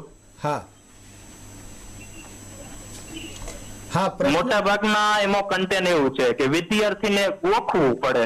બરાબર. કયો રાજા છે, એનો વંશ કયો છે, એનો વિસ્તાર ક્યાં સુધીનો છે, ક્યાં ક્યાં એનું રાજ હતું. હા, આવી જ માહિતી 2 ચેપ્ટર ની અંદર છે. અને આપણે વિદ્યાર્થીને ગોખાવાનું નથી, પરંતુ એને સમજ આપવાની છે. અને એક્ઝામમાં જે પ્રશ્ન આપને પૂછે છે એ રાજા કયો હતો, એનો વિસ્તાર કયો હતો, ક્યાં સુધી એનું રાજ્ય હતું, આ 2 પાઠ આખા એને ગોખવા પડે એમ છે. તો આપણે એને ગોખવા ન પડે અને સમજ આપી છતાંય એક્ઝામમાં પ્રશ્નના જવાબ આપી શકે એવી કોઈ પદ્ધતિ ખરી? હા, ઓકે, હું તમારું સમજી ગયો. એ મને લાગે છે કે હું પ્રશ્ન અહીંયા આપું એ વચ્ચે જોડે નાનકડી વાત કરી લઉં, પછી શિવાનીબેન કે બલદાણીભાઈ જવાબ આપે. નાની વાત એટલા માટે અમને હજી ડાંગ બાજુથી અવાજ સાંભળવાની ઈચ્છા છે, એટલે એટલું એક નોંધજો. હા શિવાનીબેન. પાર્થિશભાઈ, હું પાછો તમારી ઉપર જ આવવાનો હતો, કારણ કે ગઈકાલે આપણે ચર્ચા થયેલી આ મુદ્દા ઉપર કે અમુક વસ્તુ ટાઈમ લાઈન ઉપર વાત થયેલી કે ટાઈમ લાઈન ની વાત કરતા ત્યારે કે એ યાદ રાખવામાં ઇતિહાસમાં એક આ મુદ્દો એવો આવે કે યાદ કઈ રીતે રાખવું. બરાબર. એટલે પાર્થિશભાઈ જોડે જ ગઈકાલે એ ચર્ચા થઈ, એટલે એ વધારે એ સારી રીતે એની ઉપર જસ્ટિફિકેશન આપી શકશે. પણ જે મૂલ્યાંકન પ્રક્રિયાની વાત કહું, ધીરે ધીરે પરિવર્તનો મિત્રો આવે છે, એમાંય આવે છે. બરાબર કે એ ધીરે ધીરે તમને દેખાતા જ હશે. એટલે એ પણ નોલેજ આધારિત પ્રશ્નો કરતા સમજ કે એપ્લિકેશન આધારિત પ્રશ્નો પૂછાય છે હવે, એટલે એ આવે છે. પણ ઇતિહાસની થોડીક મર્યાદા રહી કે નોલેજના પ્રશ્નો અમારે પૂછવા જ પડે, એટલે એ થોડી મર્યાદાઓ સાથે ચાલવું પડે. અને કન્ટેન્ટ જે ટેક્સ્ટબુકમાં છે એ જ નથી. પેડાગોજિકલ પ્રોસેસ આપણી ઉપર છે કે આપણે એને કઈ રીતે ગોખણપટ્ટી ઉપરાંત પણ સારી રીતે કરાવી શકીએ. એટલે મારી તરફથી એટલું પાર્થિશભાઈ હતું, પણ કાલે તમે જે ટાઈમલાઈન વાળી વાત કરી ને એ જે કંઈક મુદ્દો હતો એ કરી શકીએ. બહુ ઝડપથી, કારણ કે પાછલો પ્રશ્ન વેઇટિંગમાં છે, બહુ ઝડપથી લેજો. હા, અને ટાઈમ પણ આપને પરમિટ નહીં કરે. હું કહી દઉં બહુ ટૂંકમાં કે એક દાખલા તરીકે રાજપૂત યુગની વાત કરવી છે. તો મારે રાજપૂત યુગની વાત કરતી વખતે એટલે શું એ સમજાવવું પડે. સામાજિક વિજ્ઞાન અને સમાજ વિદ્યામાં જે પાયાનો ફેર છે એ જ મને ગોખણ પટ્ટીમાંથી બહાર લાવશે કે એ શું હતું. એટલે કે એ મારે એ દિવસની વાત કરવી એ સમાજ વિદ્યા છે, પણ એ દિવસે એવું શું કામ હતું એની વાત કરવી એ સામાજિક વિજ્ઞાન છે. હવે મારે માની લો રાજપૂત યુગની વાત કરું છું તો મારે વિચારવાનું છે કે પૃથ્વીરાજ ચૌહાણ જે છે એ હોય તો પૃથ્વીરાજ ચૌહાણ કેવી રીતે રાજ કરતા હશે. એટલે બાળકોને વિચારવાનું કહીએ કે ચાલો એનું આપણે એક રાજ દરબાર બનાવવો છે, તો કે અહીંયા સિંહાસન હશે, પછી તો કે અહીંયા બેઠા હશે, પછી આ બાજુ બારી હશે. જેવા જેવા સવાલ પૂછતા જાય એટલે તરત કે પણ રાજપૂત યુગમાં આવા મકાનો હતા, તો કે ના એમાં, કારણ કે મુસ્લિમ યુગનું બાંધકામ હોય તો એમાં કોઈ દિવસ ચહેરો મોટા ભાગે ના હોય, પણ એ પહેલાનું હશે તો ચહેરો દેખાતો હશે, તો આવું બાંધકામ હશે, આવી રીતે બેઠા હશે. લાઇટ તો એવા જમાનામાં લાઇટ નહોતી, એ કેવા કપડાં પહેરતા હશે. એવા જેવી જેવી ચર્ચાઓ શરૂ કરો એટલે એ વખતની લાક્ષણિકતા બાળક પોતે અનુભવશે અને એની સ્વાનુભૂતિ જેવી થશે એટલે તરત એને યાદ નહીં રાખવું પડે, એની બદલે એ કરી શકશે. છેલ્લો પ્રશ્ન મને એમ છે કે અમને ક્યારનો ઇશારો થઈ રહ્યો છે, હું એમને કહું કે હા એક પ્રશ્ન હજી સાંભળી લઈએ અમે. છેલ્લો પ્રશ્ન છે આ. હેલો. હાજી સાહેબ. નમસ્તે. નમસ્તે. હેલો. હાજી બોલો. હા, હું મોરબીથી બોલું છું. હાજી સાહેબ. તાલુકાની મહાસાદુકા પ્રાથમિક શાળામાંથી. હાજી. હમણાં પાર્થેશ સરે જે વાત કરી કે પૃથ્વી પોતાની લંબગોળ કક્ષામાં જે ફરે છે સૂર્યની આસપાસ, તો એક પ્રશ્ન એવો આવે છે કે જો લંબગોળ કક્ષામાં ફરતી હોય તો જે વખતે પૃથ્વી દૂર છે ત્યારે પૃથ્વી ગુરુત્વાકર્ષણ બળથી જો દૂર છે, સૂર્યનું ગુરુત્વાકર્ષણ બળ ઓછું થાય તેના લીધે ફંગોળાઈ જવી જોઈએ, અને જયારે પૃથ્વી નજીક આવે છે કક્ષામાં તો ત્યારે જે છે એ ખેંચાઈ જવી જોઈએ. એમ લંબગોળ કક્ષામાં ગુરુત્વાકર્ષણ બળની અસર કઈ રીતે થાય છે તે સમજાતું નથી. ઓકે. અને બીજો પ્રશ્ન એક ઇતિહાસને લગતો છે. હા, મને લાગે છે કે ફોન ડિસ્કનેક્ટ થઈ ગયો છે. સારું થયું છે, કારણ કે એક જ પ્રશ્નનો જવાબ આપી શકે એટલો સમય બચ્યો છે. હું જવાબ આપી દઉં છું અને બહુ સરસ રીતે ટૂંકમાં આપી દઈશ આપને. આપે ક્યારેય સર્કસમાં ગયા હો કે આનંદ, કારણ કે મોરબીથી આપ હતા એટલે રાજકોટની અંદર લોકમેળામાં અવશ્ય ગયા જ હશો, અને ત્યાં પેલો મોતનો કૂવો કે એ પણ આપણે જોયું હશે. એમાં એક વાહન લઈ અને એક ભાઈ આમ ગોળ ગોળ ફરતા હોય છે, અને ગોળ ગોળ ફરતા હોય છે ત્યારે દૂર પણ જાય છે અને નજીક પણ આવે છે. એટલે કે એનું તમે એના કેન્દ્રથી ને એ જે મોતના કૂવામાં ફરનાર વ્યક્તિને બરાબર જો તમે મૂકો તો એ જે ગતિ છે એવી જ કંઈક ગતિ, એની આસપાસની ગતિ છે આપણી છે. હવે એ પડી જાય છે નીચે, એ વખતે શું દૂર જાય ત્યારે એની શું પરિસ્થિતિ હોય છે? બસ એવી રીતે જ્યારે પૃથ્વી દૂર જાય છે કે નજીક આવે છે ત્યારે એવી રીતે ફરે છે. કદાચ પૃથ્વી તો ઓછી લંબગોળ ફરે છે, પણ ધૂમકેતુઓ તો ખૂબ લંબગોળ ગતિમાં ફરે છે, અને ધૂમકેતુ લંબગોળ ગતિ એટલી બધી હોય છે એટલા માટે એની ઝડપ પણ જ્યારે નજીક આવે છે ત્યારે એની ઝડપ વધી જાય છે, અને દૂર આવે છે ત્યારે એની ઝડપ ઘટી જાય છે, એવું પણ થાય છે. મને લાગે છે આ છેલ્લો સવાલ પંકજભાઈના પહેલા સવાલ સાથે પણ લઈ જાય છે. એણે આવો જ કંઈક સવાલ પૂછ્યો હતો કે બપોરે ઝડપ ઓછી થાય અને સાંજે કે સવારે ઝડપ વધતી હોય. તો આ સવાલને આપણે ત્યાં, પણ એ તો માત્ર પૃથ્વીમાં દિવસ રાત છે, પોતાની ધરી ઉપર ફરે એટલે થાય છે. પણ જ્યારે પહેલી ઘટના આખી જુદી છે. પણ આપણને ક્યાંક મને લાગે છે કે આપના પ્રશ્નો એ બહુ મજાના છે. જો આ પૃથ્વીના ગોળાને જોશો તો તમે પહેલાને શીખી શકશો, પણ આવા સવાલો આવે ત્યારે આપણને ખૂબ ગમે છે, મજા આવે છે. મને લાગે છે સમય પૂરો થયો છે. બલદાણીયાભાઈ, સમય પૂરો છે મિત્રો. અહીંયા આપણે જે તાલીમનો સમયગાળો છે પૂર્ણ થાય, અહીંયા આપણે પૂર્ણતાની તરફ જઈએ. આપણી સાથે ઉપસ્થિત પાર્થેશભાઈ, શિવાનીબેન કે જે હંમેશા આપણી સાથે તાલીમમાં જોડાયેલા હોય અને જે તાલીમની પ્રક્રિયા છે એને ઘણું આપણે ઇન્ટરેસ્ટિંગલી સારી રીતે કરી શકતા હોઈએ. તો પાર્થેશભાઈનો, શિવાનીબેનનો ખૂબ ખૂબ આભાર. રાવલ સાહેબ પણ રીડર શ્રી જીસીઆરટી અહીંયા ઉપસ્થિત છે, રાવલ સાહેબનો પણ ખૂબ ખૂબ આભાર. અહીંયાથી કદાચ અમે તજજ્ઞો ગણાતા હશું, પણ અમારા પણ તજજ્ઞો છે અહીંયા ઉપસ્થિત, અને જે બાયસેગની જે ટીમ હોય એ જે લોકો કહે એ પ્રમાણે અમે બધું અહીંથી કરતા હોઈએ છીએ, બરાબર. તો અમારા એ તજજ્ઞ એવા બાયસેગની જે પૂરેપૂરી ટીમ છે એનો આભાર. મિત્રો, આપે શાંતિપૂર્ણ સાંભળ્યું હશે એવી અમે એઝમ્પશન કરી શકીએ. તો આપ સૌનો પણ ખૂબ ખૂબ આભાર. અને પાર્થેશભાઈ જે રીતે કીધું એમ કે બહુ ઇન્ટરેસ્ટિંગ પ્રશ્નો આવે છે તો અમને પણ મજા આવે છે. તો એ માટે આપ સર્વેનો આભાર. નમસ્કાર. નમસ્કાર.